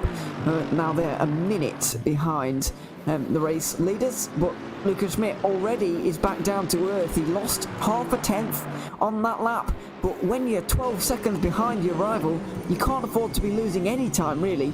Even though it was only half a tenth, he needs to continue to gain time, whether it be half a second, 2 tenths. He needs to continue to gain time, or he's just not going to get up to the race leader again.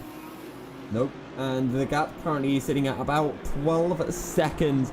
43 minutes remaining, which translates roughly to about 23 laps. So if he can gain about half a second a lap, that will be more than enough. So Lucas Schmidt, I'm sure he knows what he needs to do. I'm sure the team are telling him what he needs to do. The question is, can he execute it? He's shown that he has the pace, but can he put it in consistently lap after lap after lap? I tell you what, Jesper Pedersen, he's closing in onto Ross McGregor, took over a second out of the number 23 Simply race car. The gap between the two of them is sitting at just shy of 10 seconds. Yeah, that is closing, and it looks like Pedersen's got a little bit more pace than his teammate Henningsen.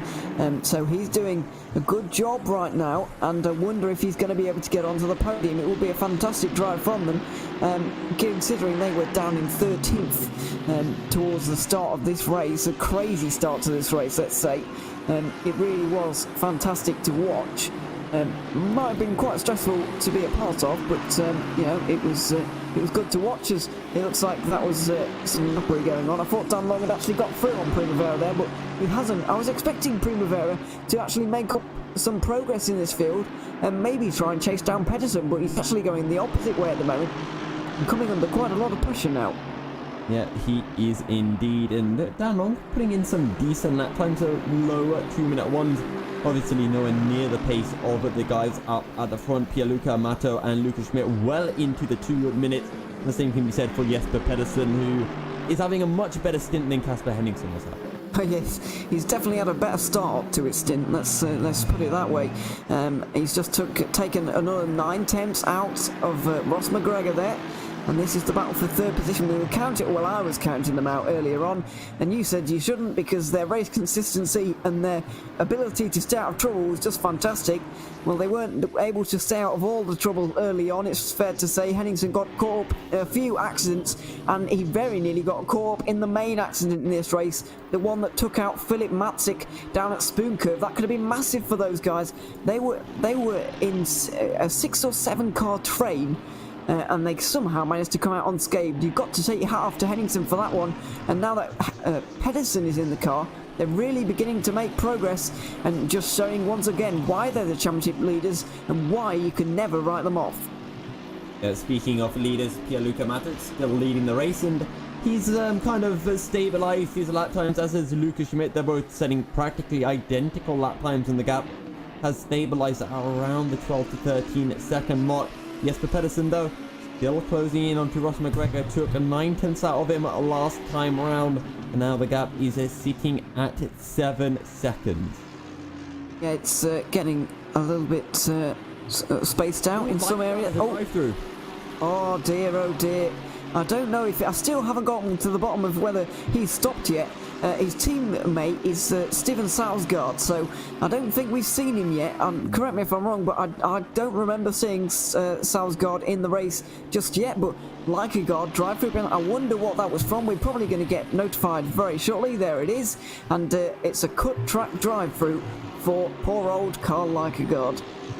Cut track drive through, that gotta hurt, but there you go. Consistency is key, as Ottaviani in the leading McLaren, he's also picked up a drive-through penalty, and you'll have to presume for the same reason. So it does mean that Dan Kell will now be the leading McLaren.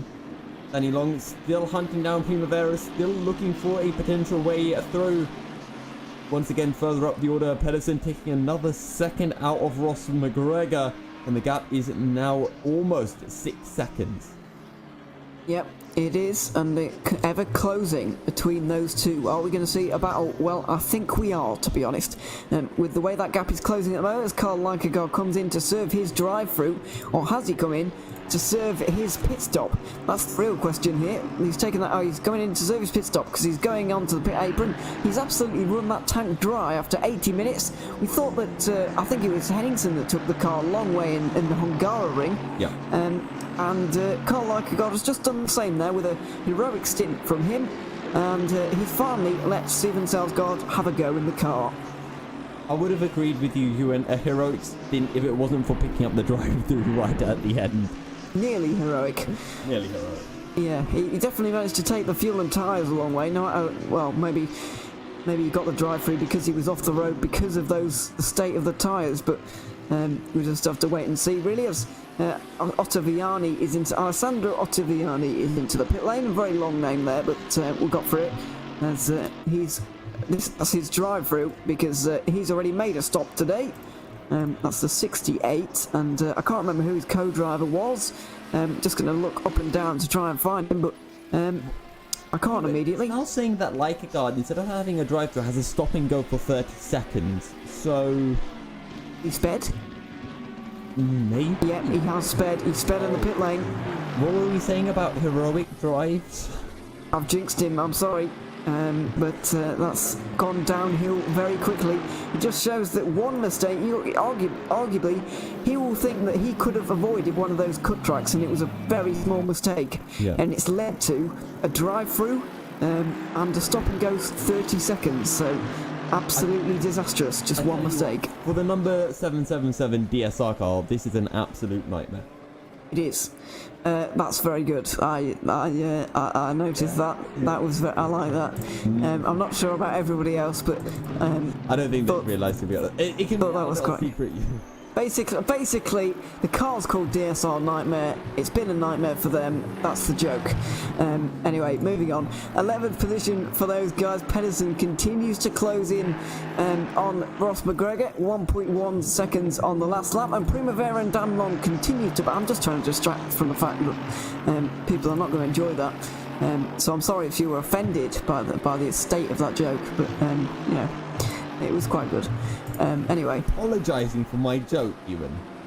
I thought it was good, but I'm just afraid that some people will not think that was. They'll think it was awful. But we have to stay true to ourselves, okay? You know, we have to change people's perspective. Everyone says that they hate these jokes, but they all know that they love it. They do really, yeah. But anyway, I've got plenty more as well, don't I? yeah, so cover your ears, everyone. Get ready, because there's more on the way. Anyway, Like a God's into the pit lane now. He's coming to serve his stop and go penalty, and Ottaviani is probably going to pick up a position from that, as is Nico Mo. Christian Pallison may buy into that one as well. Yeah, it's all looking nice and close at the front of the field. Just wondering when Pedersen is going to close in on Ross McGregor, and how much of a fight is Ross McGregor going to put up here, because I don't think that 23 car has been on the podium yet this season, and I think they'll want to be on the podium. They managed to 4th place down at Bathurst. It was a good drive from those guys, but they'll want to go better they'll want to go one better this round, so I feel like Ross McGregor's going to be defending quite hard for this one.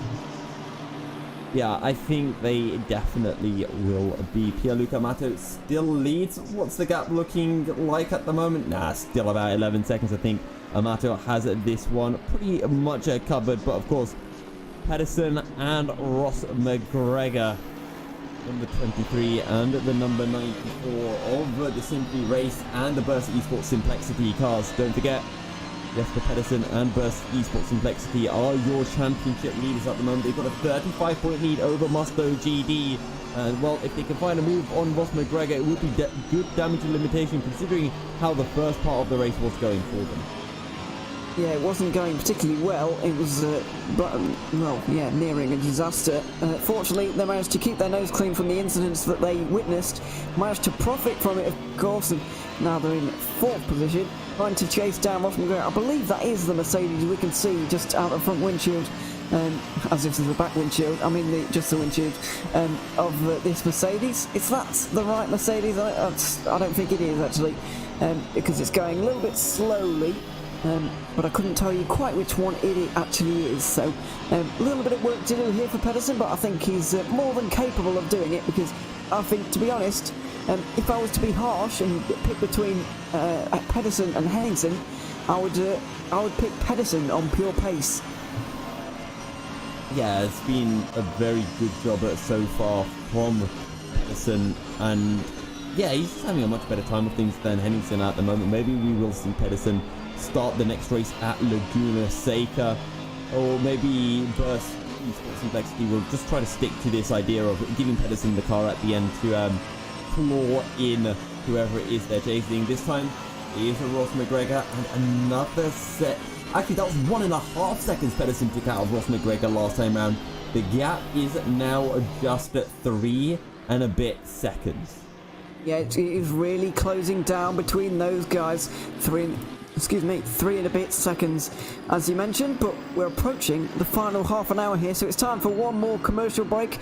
After this, we will be green and we will have no interruptions towards the flag, so make sure you stick around for the final half an hour of this race. It's the GTR24 Sprint Series here from Suzuka, and the final half an hour are coming up after this.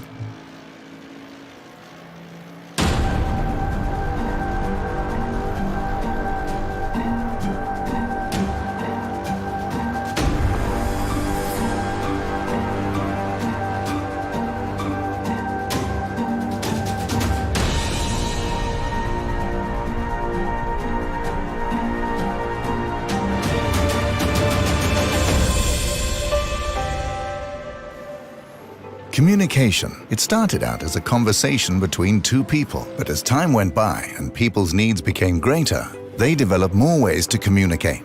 Businesses today need to minimize incomplete connections. Therefore, it is critical that they provide optimal service.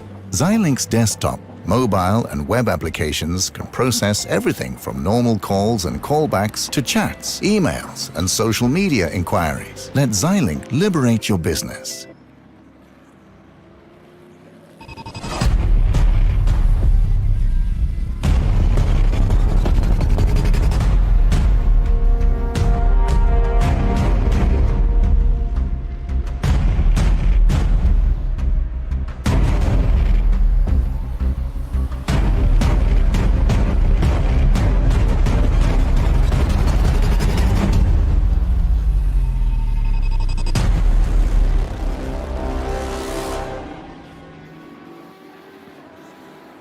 Simplexity is a Danish designer and manufacturer of high-grade sim racing platforms. Their 3 different levels of platforms come in a variety of colors and configurations. Choose from the V4, built from 40 by 40mm extruded aluminium profiles, the V8 built from 80 by 40mm profiles, and the high-tier V12 built from 160 by 40mm extruded aluminium profiles. Prices range from 470 to 750 euros. Go to facebook.com/simplexity.eu and start a messenger chat to inquire more about the options for colors and customization.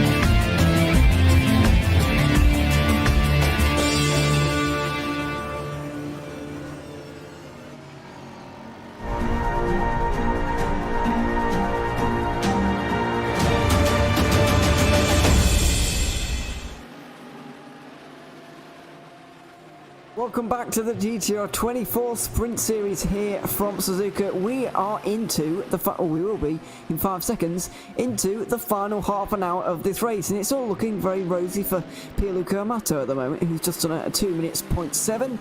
He's out front at the moment, just completed lap number 44, but the real action is for 3rd position, and this battle has really hotted up now. Jesper Pedersen has done some closing in, and now it looks like we're going to have a fantastic battle between him and Ross McGregor in the final half an hour. Yep, Jesper Pedersen closed in 1.5 seconds last time round. This time round, another 6/10 of a second.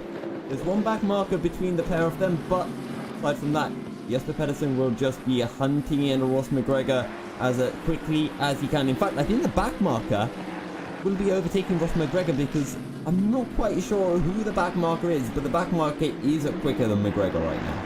It definitely looks to be the case. Or is that McGregor trying to get through on a back marker? Oh, why it's Tobin Lay, that'll be why. 370 Simply Race Sancho. They had a drive-through for jump-starting the race, if I'm not mistaken. Yes, and that was Mike Epps driving, wasn't it? So, yeah. Oh dear, McLaren off the road there, I saw, and off the road again, I'm afraid, in the background, and there's another Mercedes there. Who is that? That can't be Lucas Schmidt, surely.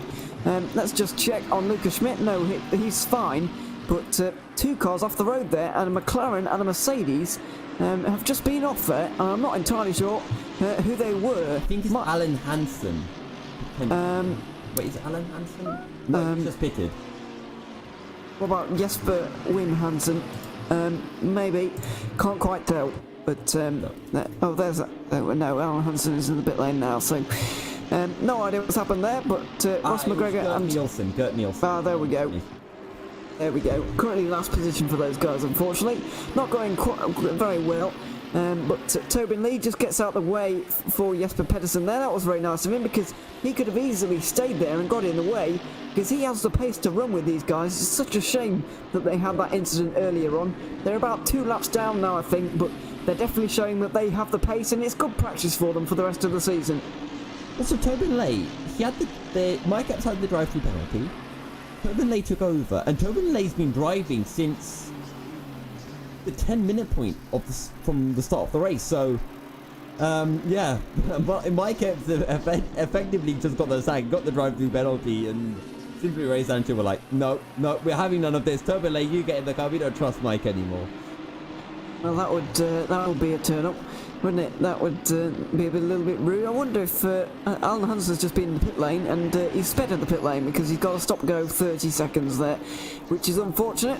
But yeah, Tobin Lee with a real long stint there, and unfortunately it's not going to get them any points, but as I said, it's going to be good practice for them, because they were doing quite well in this season so far. The number 370 managed a podium in both Brands Hatch and last week at Bathurst. They did very well indeed, so yeah, it's good practice for them, even though they're outside of their comfort zone in the Mercedes this week rather than the Bentley. However, Jesper Pedersen looking out for that podium would be the 4th podium for Burst Esports Simplexity. All of their podiums so far have been on the top step of the podium. And, well, Jesper Pedersen will be looking to break that streak. Right on the back of Ross McGregor. Barely a second separating the pair of them, and we know how much quicker Pedersen is. And there you go. Both of them in the frame of your shot. Termin Lay a little bit further back, but he's probably just going to be watching, waiting to see if something does happen. Termin Lay has been trying his absolute best to try to get something for Simply Race Sancho, but to no avail. McGregor Pedersen into 130R. Yeah, here we go. Is there going to be a dive here from Pedersen? Don't forget, he's got 26 minutes here. There's time, that is for sure. There is time on his side. There's about 13, maybe 14 laps left in this race, which is quite a lot of opportunities. If you think about it, there's at least 2 opportunities on a lap. There's maybe upwards of 20, 30 opportunities for Jesper Pedersen to get through on Ross McGregor. So this is going to be a great battle. Big defence there from Ross McGregor. Can Pedersen go around the outside? He's not even going to attempt it because it's just so dangerous and so risky to go out there. He's not gone for it. But let's just talk about the championship here for a moment, because Musto look like they're in the lead of the race. I don't want to say they're going to win it, but they're currently going to gain 25 points if they do indeed hold on. The difference between third and fourth is only 3 points, but it's the difference between gaining 10 points and gaining 13. Gaining 10 points would get them to 25 points ahead, behind Burst. A 13-point gain would get them 22 points behind. So either way, it's a pretty big mountain to climb for Musto, but they would definitely be gaining some very good points on Burst Esports Simplexity. But don't forget some big points coming in for the Euronics Gaming Intel. That's the number 57 of Lucas Schmidt.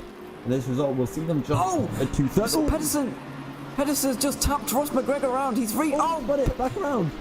And is Pedersen going to wait here? Is Pedersen going to wait? Because he knows that was his fault. Is he going to wait? He is. So that extra spin there has cost them both a lot of time. Is Primavera? That is the next question we have to ask ourselves. Primavera is still holding on from Dan Long and is now about 5 to 10 seconds behind Pedersen and Ross McGregor. I wonder how much damage there is to Pedersen and McGregor's car. I just went to look at my timing sheet, looked back at the screen, and there had been an incident into the left-hand hairpin, but you have to think there's going to be some damage on one of those Mercedes. And we were just talking about how this was a decent damage limitation race of 4 Burst Esports Simplexity, and here we go. They're feisty into 130R. Yeah, they are indeed. It's very, very close between the two of them right now. I don't think there's going to be a penalty because Pedersen redressed the position. He slowed up dramatically to let McGregor back through. McGregor, in his rush to get back on the circuit, actually spun a second time, which wasn't ideal, let's say. It made Pedersen wait a little bit longer. Yeah, it was like, if you're going to make that mistake, then you're going to wait a very long time to get back going again. No penalty for that one because of the redress in positions. Pedersen definitely feeling like he was at fault there and applying the gentleman's rule just to slow down and let McGregor back through.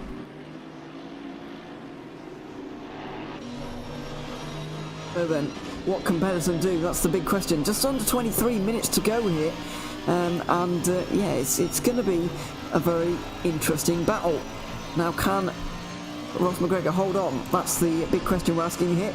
Pierluca Mato looks like he's going to hold on and lead the race, but he's got about 40 seconds on these guys. He's just coming towards 130R at the moment, I think. Doing very well. Looks like he's going to take 25 points in this race. At the moment, just 10 seconds behind these two, it is Daniele Primavera battling with Dan Long. And where is Valentin Barry? Actually, he's 20 seconds behind Dan Long. And he's about 30 seconds ahead of Jacob Anderson, who's in 8th position at the moment. Miles Dixon is in 9th, and Dan Kell, a rare Dan Kell sighting in a McLaren here, which is slightly strange for Simply Race Sancho, and rare to see him in that car, away from that beloved Bentley once again. But here we go, bit of a bump and a bit of a barge there from Jesper Pedersen. Can he get down the inside to 130R? They're going to run side by side all the way down this straight. He's got his car about halfway up now. But that is all he really needs at this point. Can McGregor hold it round the outside? That would be spectacular. He's going to try it. Oh my goodness, very nearly contact between the two of them as they go into the Casio triangle. Is he going to go down the inside? And Ross McGregor holds on somehow by going around the outside of 130R. I don't know how he held on, but he somehow did it. And I'm interested to see the lap times because don't count Primavera out of this. He's 10 seconds back, but the more these two fight, the better a chance he does have. And don't forget, these two might have a little bit of damage on the car as well. 2 minute 2.7 and 2 minute 2.6. So Primavera, let's see what happens as he comes across the line. He's gone for it. Oh, down the inside into turn 1. Pedersen. That was crazy. He's just straight gone for it there at turn number 2, and you have to say that with the S's and the Degners coming up, Pedersen is going to run away with this one, but that is all Pedersen needed really, because if that battle went on for much longer, as you say, Primavera was going to be on their case. Yeah, and there we go. Pedersen up a spot, beautifully done down the inside into turn 1. Did he get it right into the start of turn 1, or was it into turn 2 that he made the move work? Turn 2, because I think that Ross McGregor went a little bit wider than ideal, and that allowed Pedersen to just slip up the inside, and easy as you like really. So it was quite spectacular to watch, and I'm sure it wasn't very easy to execute either, but in the end McGregor kind of gave that to him by going wide at turn number 1. Yep. And now, well, McGregor just needs to try to hold on to position, as Primavera will be the man looking to close him down. Primavera, the man on your screen, still getting hunted down by Danny Long in the number 37 car. That is, of course, a Team Rookie Monsters, the leading Aston Martin in the race. Just under 20 minutes remaining here at Suzuka for round 6 of the GTR 24-hour Sprint Series. And what a race it has been so far. Yeah, best race so far in this season, you have to say, probably. I would go along with that, actually. I did enjoy Bathurst last week, but I don't think it was quite as frantic and as good as this race has been. I said at the top of the programme that there's not going to be much overtaking here because it's Suzuka and it's all corners, but I've been proved very much wrong in this one, because there's just been non-stop overtaking really, and non-stop battles as well, which has just been absolutely fantastic. We've never really run out of things to talk about, which is always great, and makes things makes life a little bit easier really, doesn't it, when there's always battles going on, and it makes it all the more entertaining as well, which is definitely a good thing. Yeah, and I just want to make a quick comment about the move that Jesper Pedersen pulled off on Ross McGregor, because Jesper Pedersen, he really just bursted down the inside there. Car 73, turn on headlights, please turn on your headlights. Yes, he did. Oh, big wide there for Dan Long, and he's lost a lot of time there. Let's see how Daniele Primavera negotiates this little bit of traffic. He already has done so, and meanwhile, I hope you heard that over the on the stream. Yeah, he's not got his headlights on, and Nick Newcomb is not impressed. It's starting to get a little bit darker out on circuit, so you need to get your headlights on, otherwise, well, it makes it a little bit more tricky to spot you out on circuit. Ross McGregor, though, just taking a look at his last lap time, 2 minute 2.6, so Primavera caught in closing by 0.7 of a second. The gap is at about 8 to 9 seconds right now, so I think Ross McGregor has it under control, but if he makes any serious mistakes, well, I'm sure Primavera will be hunting him down very eagerly. Yes, he will be. I'll tell you someone who's been saving their tyres for the last few minutes and is starting to unleash their pace on everybody. It's Luca Schmidt in the Euronics Mercedes. He really has taken some time from Pierluca Matto. The gap was about 11 seconds last time we really looked at it, and we kind of just counted it. We said it was over, really. Well, this is Luca Schmidt really saying that it's not quite over just yet. You've got to keep watching me right to the end here. 17 minutes to go.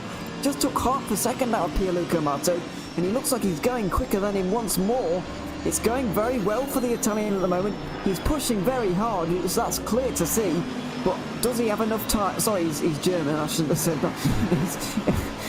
But that doesn't change the fact that he's pushing very hard here and taking some time out of Amato. And I'm just interested whether Amato hit any traffic or anything, because it was a slightly slower lap than what we've usually been seeing. Both of the top two being running in the 2 minute zeros fairly consistently, and That time around, Lucas Schmidt high 2-minute 0, fairly standard, but Amato in the 2:01. So let's see this time when they come over the line, what kind of lap times it is, whether it was just an uncharacteristic mistake by Amato or if there was something else at play. The gap is 10 seconds, 16 minutes remaining. We're talking about 9 laps or so. So Lucas Schmidt needs to find over a second a lap if he wants to be able to catch Amato, and then there's an entirely different story when it comes to overtaking Amato. Yeah, we've got 16 minutes to go, as you say, and we're just coming over the line now, doing just over 2-minute lap times. There's going to be 8 to go as we cross the line right now. So it's going to, you're right, the maths is bang on there. We're going to need more than a second a lap from Schmidt, and if he does do more than a second on this lap, then I'll be very impressed. But he can only do, I say only, he can only do a 2 minutes point 6, which takes 4 tenths out, and now it's just gone under 10 seconds as the lead gap for the first time. But I don't think that gap's going to come down quite quickly enough for Schmidt to have a go. It's a shame, but you know, sometimes these gaps just don't come down in our favour, and yeah, well, it might be fortunate for some of you because it means, although I think that you're going to have a bit of a hard time making a pun out of Euronics or Musto, but you know, you can always try. You know. I have one already lined up. Don't worry, Ewan, it is coming. Oh no. No, but in all seriousness, Lucas Schmidt and Pierluca Amato, I just want to give a hats off to them. They're 30, well, Schmidt is 30 seconds clear of Pedersen. These two have been phenomenal. We said it in qualifying just how quick they were relative to everyone else, and they have shown it here. Both the drivers for both the teams have been absolutely on up point, and I just want to give a massive hats off to them because they have performed absolutely fantastically here at Suzuka. Yeah, you're absolutely right, but I will pose this question to you. It's kind of an open-ended question. What would have happened if Tim Yarshall didn't pick up that drive-through? If you just kept it a little bit cleaner when passing Brioni, what would have happened? You'd be seeing Euronics absolutely flying up the road right now. It may be a little bit closer between Musto and Euronics, but I think Euronics could have won this race if Yarshall didn't make that contact with Brioni earlier on in the race. Well, Ewan, it wasn't the most intelligent decision from Yarshall, but it was just that little tap on the rear, and it happens. It's racing. Mistakes that do come through, and yeah, it's Yarshall will be kicking himself, but that's the way it is. And now he is a teammate Barrière, or sorry, you're the expert on the French name pronunciation. How do you pronounce Mr. Valentin's name again? I think you were pretty much right, to be honest. Barrière. I did Google Translate it, but I can't remember what I said because I said I think you were away because I said it pretty much. Although you might have been here. I Google translated it and I made the French woman say it, and that's what she said. I think so. We'll. Yeah, I think that's how you say it, but it doesn't really matter because he's down in 7th position at the moment, and a new driver, by the way. Yeah, if he turns out to not be French after all this, and we've just said his name completely wrong, then I'm going to be furious. To be honest, like he might not be French, but he could be, you know, Swiss from the French part of Switzerland or French-speaking part of anywhere, really. For French, any country that speaks French, essentially. Yeah, I see what you mean, but I'm really hoping he is. I'm just going purely based off the fact that Alexander Vromont is French, and I do know that for sure.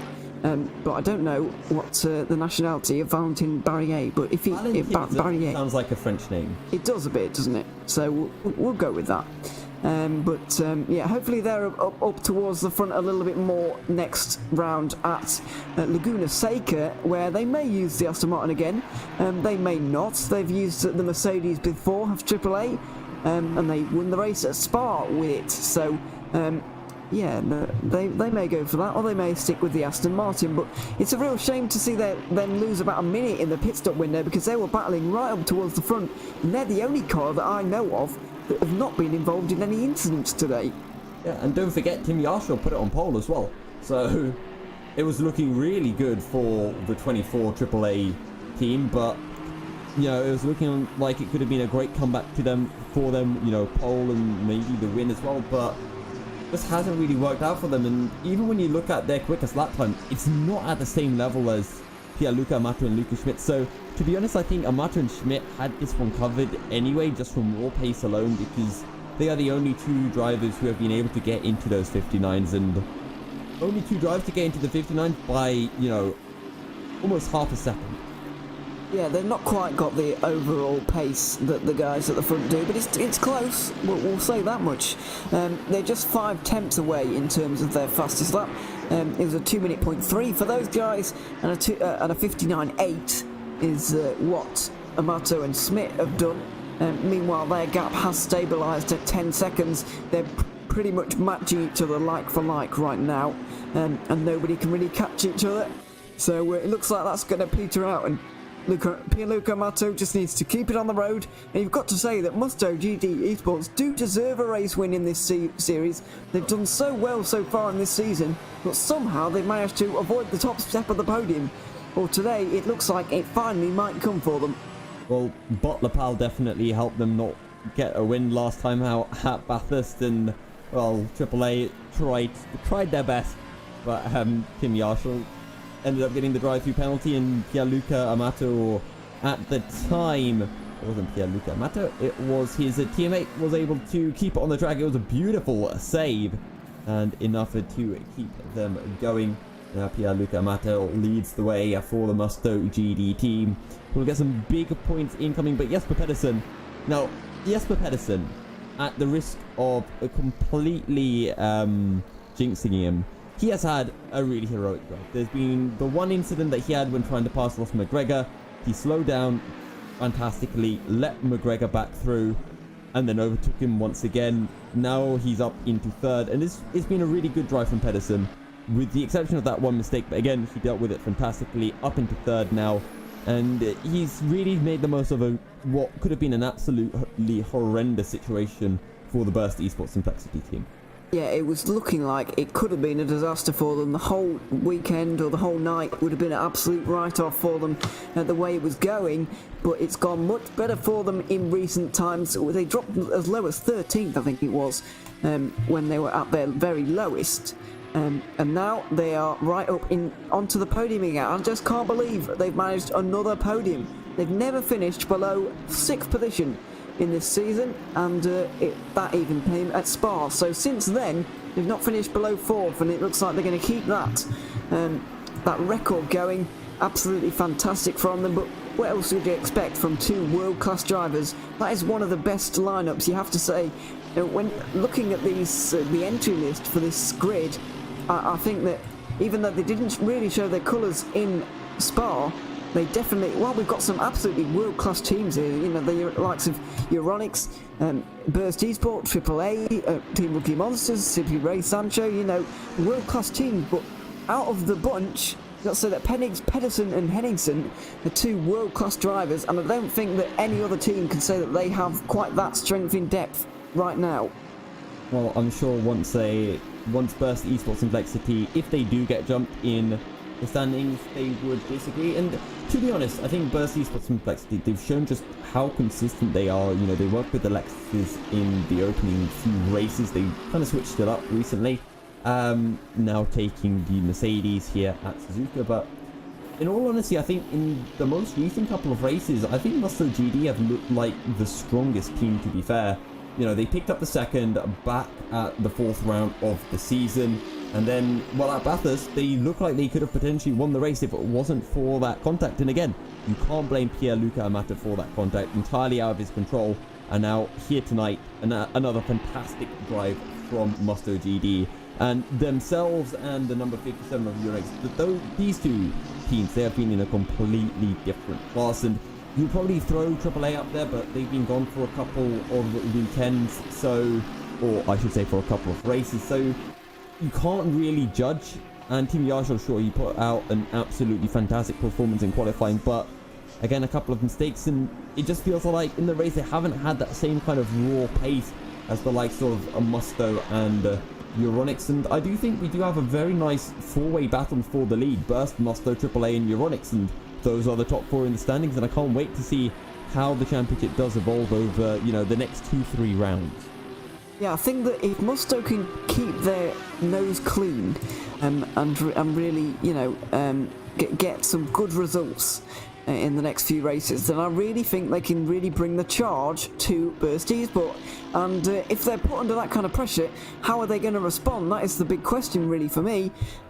How are Burst Esport going to respond to that kind of pressure? I'm not sure, to be honest. Can they deal with it? I don't know, because they've not really been challenged just yet in terms of the championship. They've most of all been in control since AAA. They won the first round. They came second in the second round, and then in the third round they had a bit of a nightmare, finishing 7th. Since then, they didn't turn up for the last 2 rounds, but from after race number 3 at Zolder, they've really been in control of this championship, and they've not been challenged just yet. So if Musto are able to really apply the pressure and challenge those guys, I really think that they will be able to bring something to the table. But will Burst Esport have the answers? I guess we'll have to find out. But it's going to be very interesting to see, to ask the questions really, and see if they do have any answers to the questions that Musto may ask them. Yeah, and it's really interesting that we are kind of questioning Burst Esports Complexity and saying, they haven't looked really that strong recently when, their last 2 results have been, a 4th, then a win, and now a 3rd place, and we're kind of questioning, are they that quick? Because, 3 wins, a 4th, and now a 3rd, I'd say over 5 races, that's a pretty good run of results, but, you have to take in the individual considerations for each race, if what happened to AAA didn't happen, if there was no drive-through penalty, that'd be another place down for Pedersen. If Primavera didn't get that penalty as well, another position. And then we can go all the way down to Turbine Lace for the Simply Race Sancho team. If there wasn't that drive-through penalty at the start, that could be another place down. And again, it just comes down to this one word: consistency. And that is something that Burst Esports Complexity have, and I think this championship is going to be something that is decided by consistency versus pace and outright speed. Yeah, I think that, it's... I know we're questioning Burst Esport, even though they're championship leaders and have won 3 races this season, but they're very consistent. But consistency does go away if the pressure is really applied, and nobody has really been able to apply that kind of pressure yet, particularly in a championship setting. So I'll be interested to see what happens between them. But anyway, I'm going to watch Daniele Primavera now, because he's really closing on Ross McGregor, who's really lost his way in recent times. He did a 2-minute 3 on the last lap, which is, by these guys' standards, not very good at all. I'd be very impressed with it, but these guys won't be. Primavera is really closing on him. 1.5 seconds he took out of him on the previous lap, and it really is closing. So a battle for 4th position looks like it really could be about to commence now in the final 5 minutes or so. And Primavera really closing in. As you mentioned, the gap is just a couple of seconds. 1.5 seconds was the amount that Primavera took out of McGregor. 3 minutes and 20 seconds remaining of the race, plus a lap. So definitely enough chance for Primavera to find a way through. And you must be thinking, can I get this 4th place? That was awful. I'm sorry, but that was terrible. Primavera looks like he's got a fantastic exit though. He's in the slipstream. Has he got enough overspeed to dive it down the inside into turn number 1? McGregor just going slower and slower here, and he's having to defend. Down to the outside goes Primavera. Can he go for this? Not quite, but he's going to go for the cutback down the inside into turn number 2. That was fantastic. Absolutely beautiful switchback from Primavera.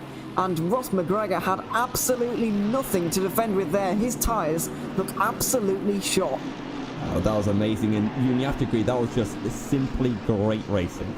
It really was. He made Ross McGregor take the tight line into the corner, made him go a little bit wide through the second part, and then just slipped it up the inside into turn number 2. Absolutely fantastic.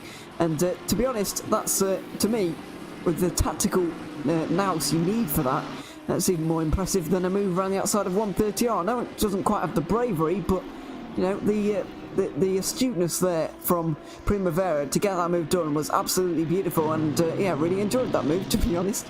Well, I think Simon Marshall's going to have his hands absolutely full trying to make a highlight reel from this. There've been a lot of great battles, and I can't wait to see what he does pull out for the next race when we do go to Laguna. But Quinn Rivera, great move. Also, Ewan, I can't believe I've been dropping so many like little jokes here and there, and the only one you pick up on is the Musto.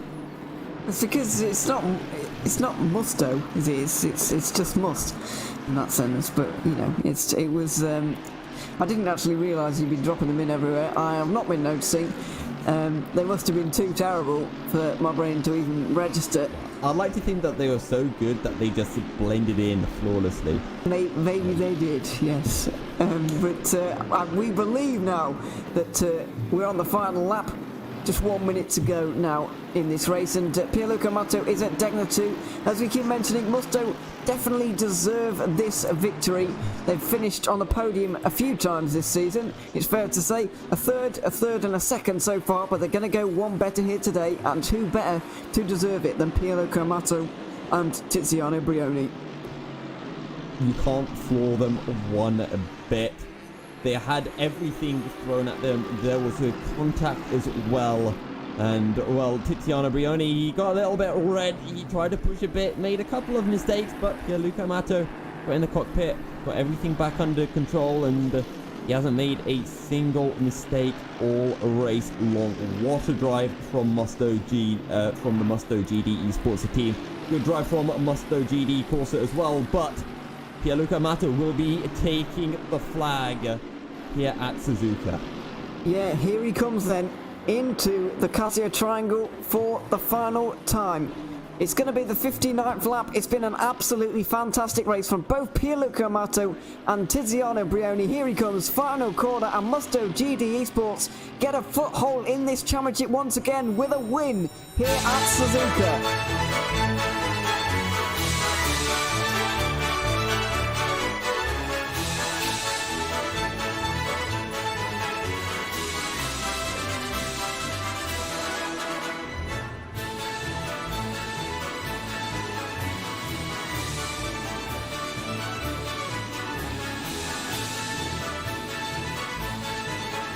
What a fantastic drive that was from all of those guys down at Musto. Let's just see everyone else. Lucas Schmidt has come over the line, and Jesper Pedersen is going to be third. A good damage limitation from them. Yeah, Burst Esports and Plexity, they definitely have some questions to ask regarding their raw pace, but once again, damage limitation from Burst Esports, and that is what does make champions. Primavera will come through to take a four ahead of Ross McGregor, who had a torrid final 15 minutes of the race, and I'm sure he'll be pointing some fingers towards Jesper Pedersen for that contact into the left-hand hairpin, which undoubtedly did drop some damage onto McGregor's car. Valentin Barrier will take 6th ahead of Jakob Andersen. Miles Dixon 8th. Mikkel Mo should take 9th ahead of Dan Kell. But Pierluca Amato takes the spoils. Good race all around. An absolutely fantastic race, to be honest. Yeah, it really was a very, very good race. Indeed, 7 cars finishing on the lead lap in the end. Miles Dixon, Mikkel Mo, Dan Kell all off the lead lap, but getting points in this one, which is the most important thing for those guys. So, yeah, that's been an absolutely fantastic race. We're going to get some reaction from both the drivers and maybe even from Race Direction as well. And for some interviews. If you are a driver watching this and you want to come in for an interview, then please do. You can join us up here in the broadcast studio, and we'll have an interview with you about the race and future races as well in this series. But after the commercial break, we will have the post-race reaction from the GTR24 Sprint Series here from Suzuka.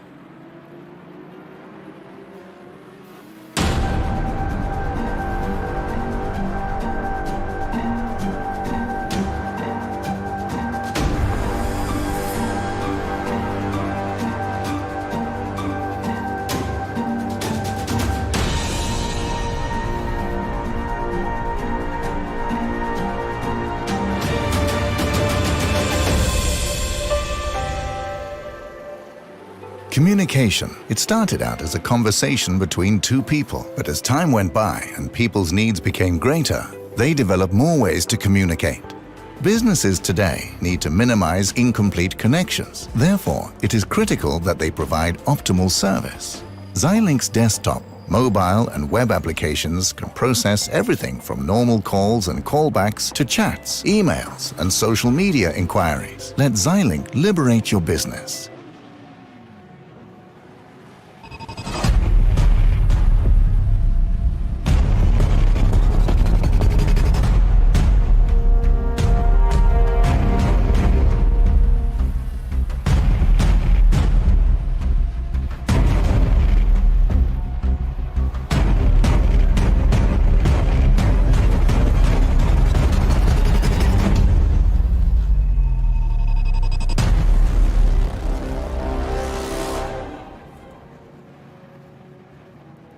Complexity is a Danish designer and manufacturer of high-grade sim racing platforms. Their 3 different levels of platforms come in a variety of colors and configurations. Choose from the V4, built from 40 by 40 mm extruded aluminium profiles, the V8 built from 80 by 40 mm profiles, and the high-tier V12 built from 160 by 40 mm extruded aluminium profiles. Prices range from 470 to 750 euros. Go to facebook.com/simplexity.eu and start a messenger chat to inquire more about the options for colors and customization.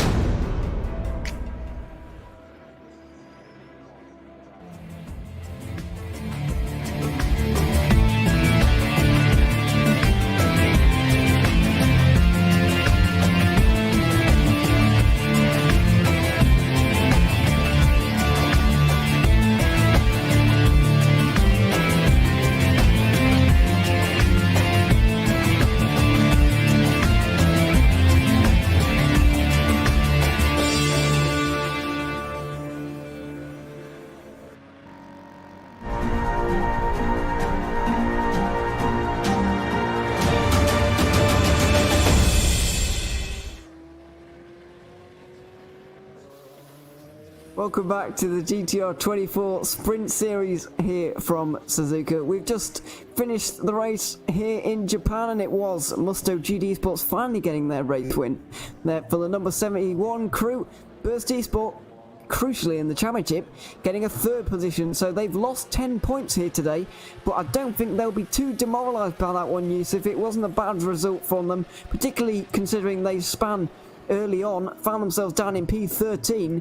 They've only lost 10 points from it, so I think they'll be pretty pleased to still have a 25-point cushion after all that. Yeah, and we've been talking about it all race long. The fact that this just hasn't seemed to be a good day for Burst Esports and Complexity. It was damage limitation. They were off the pace in qualifying. They were off the pace in the race, but Jesper Pedersen, fantastic, absolutely fantastic drive from him to bring it back up into the podium spots. And yeah, damage limitation, they only take a 10-point deficit. They are now 25 points ahead of Musto GD, who will hold on to 2nd. And I think Euronics jump up to 3rd in the championship ahead of the other Musto GD team, followed by the Euronics gaming team. Yes. Followed by AAA, pardon me.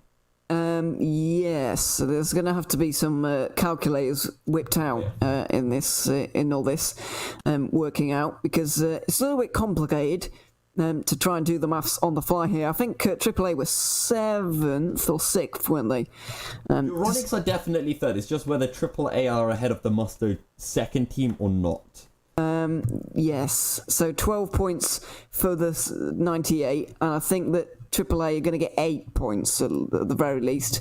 So that's a 4-point gain, so that is going to not close them very much at all, actually. So, A couple of points. yeah, a couple of points closer, but that's something to keep an eye on. We're halfway through this championship already. I can't really believe it, to be honest, because it doesn't seem that long ago that I got called up late on to step in for the first round at Spa, and I've actually done all of them, haven't I?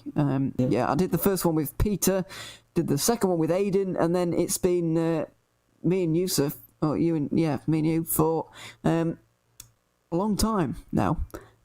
So yeah, there you go. I believe we'll be continuing on for the rest of the season if we can do, because I'll certainly be here. Nobody's got anything else to do right now, have they? I mean, we've really grown as a couple, you, and you know, you pronouncing my name right. It's like that's historic. Yeah, we'll get to like round 9 and we'll be like an old married couple. We'll be arguing with each other, you know. we'll still be arguing over Verstappen. I'm sure there'll be other stuff that we can bring into the mix. That's not where I wanted the sentence to go, but by the way, it's gone in that direction, I'm afraid. So I apologise for that. But anyway, let's talk about next week. And sorry, not next week. Well, we can talk about next week if you want, but that's nothing's going to happen. The next couple of weeks, in 2 weeks' time, on July the 22nd, we'll be heading over the Atlantic. No, we won't, because we're not in from Japan. What's that? Pacific, I mean. To Laguna Seca in America, the only American round in this season. It's going to be round number 7. We've reached the halfway point, as we keep mentioning, and Laguna Seca, it's going to be another different race. We've seen all these different kind of tracks going on. No true tracks the same, of course, but Suzuka and Laguna Seca, very different indeed.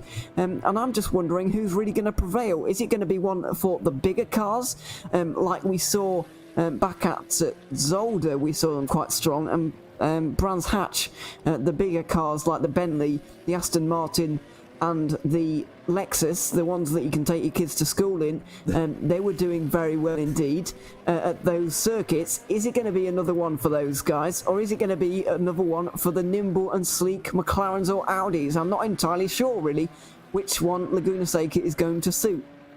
I'm going to go with Aston. So should we have like a little bet? So what car, we can go with what 2 cars do you think we're going to see the most of?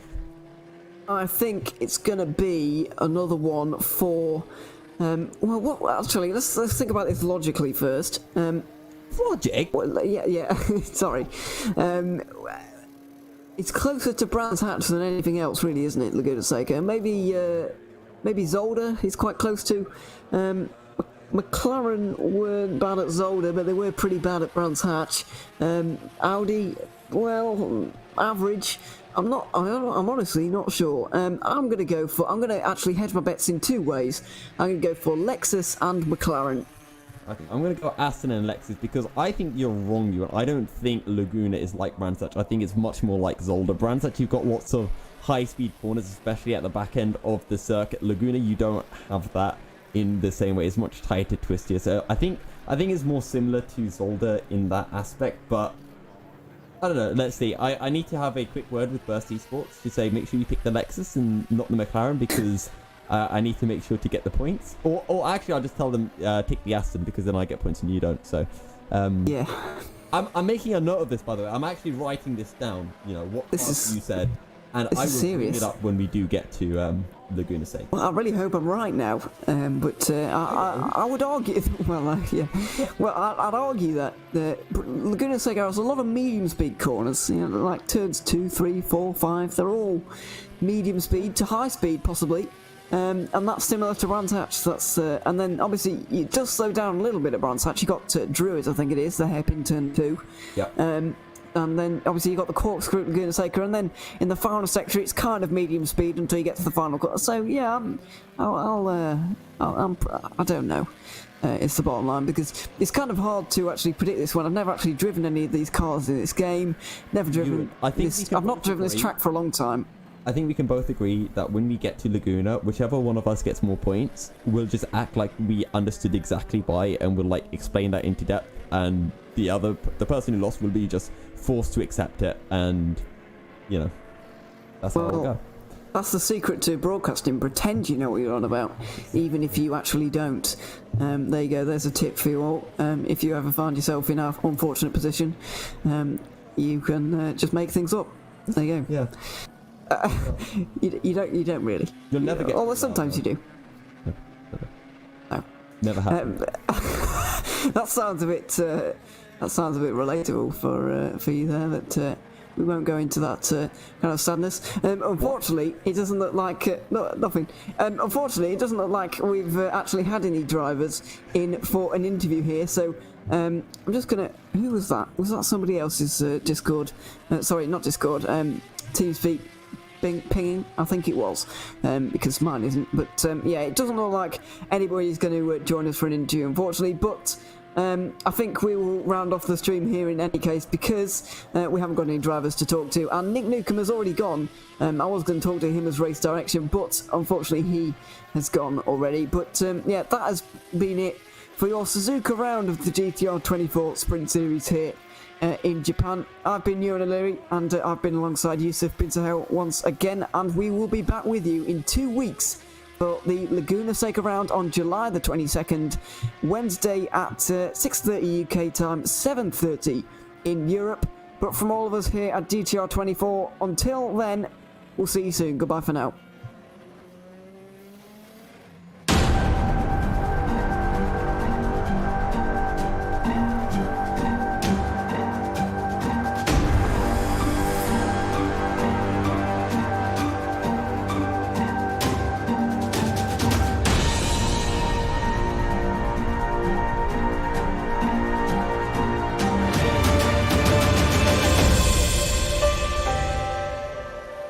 Simplexity is a Danish designer and manufacturer of high-grade sim racing platforms. Their 3 different levels of platforms come in a variety of colors and configurations. Choose from the V4, built from 40 by 40mm extruded aluminium profiles, the V8 built from 80 by 40mm profiles, and the high-tier V12 built from 160 by 40mm extruded aluminium profiles. Prices range from 470 to 750 euros. Go to facebook.com/simplexity.eu and start a messenger chat to inquire more about the options for colors and customization.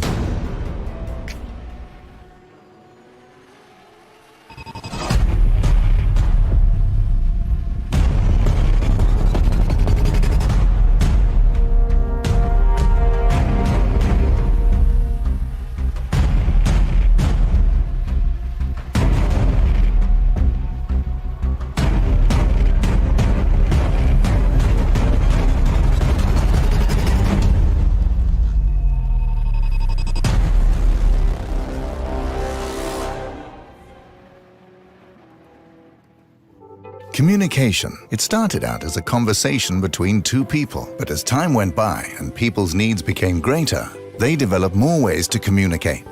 Businesses today need to minimize incomplete connections. Therefore, it is critical that they provide optimal service. Xilinx's desktop, mobile and web applications can process everything from normal calls and callbacks to chats, emails, and social media inquiries. Let Xilinx liberate your business.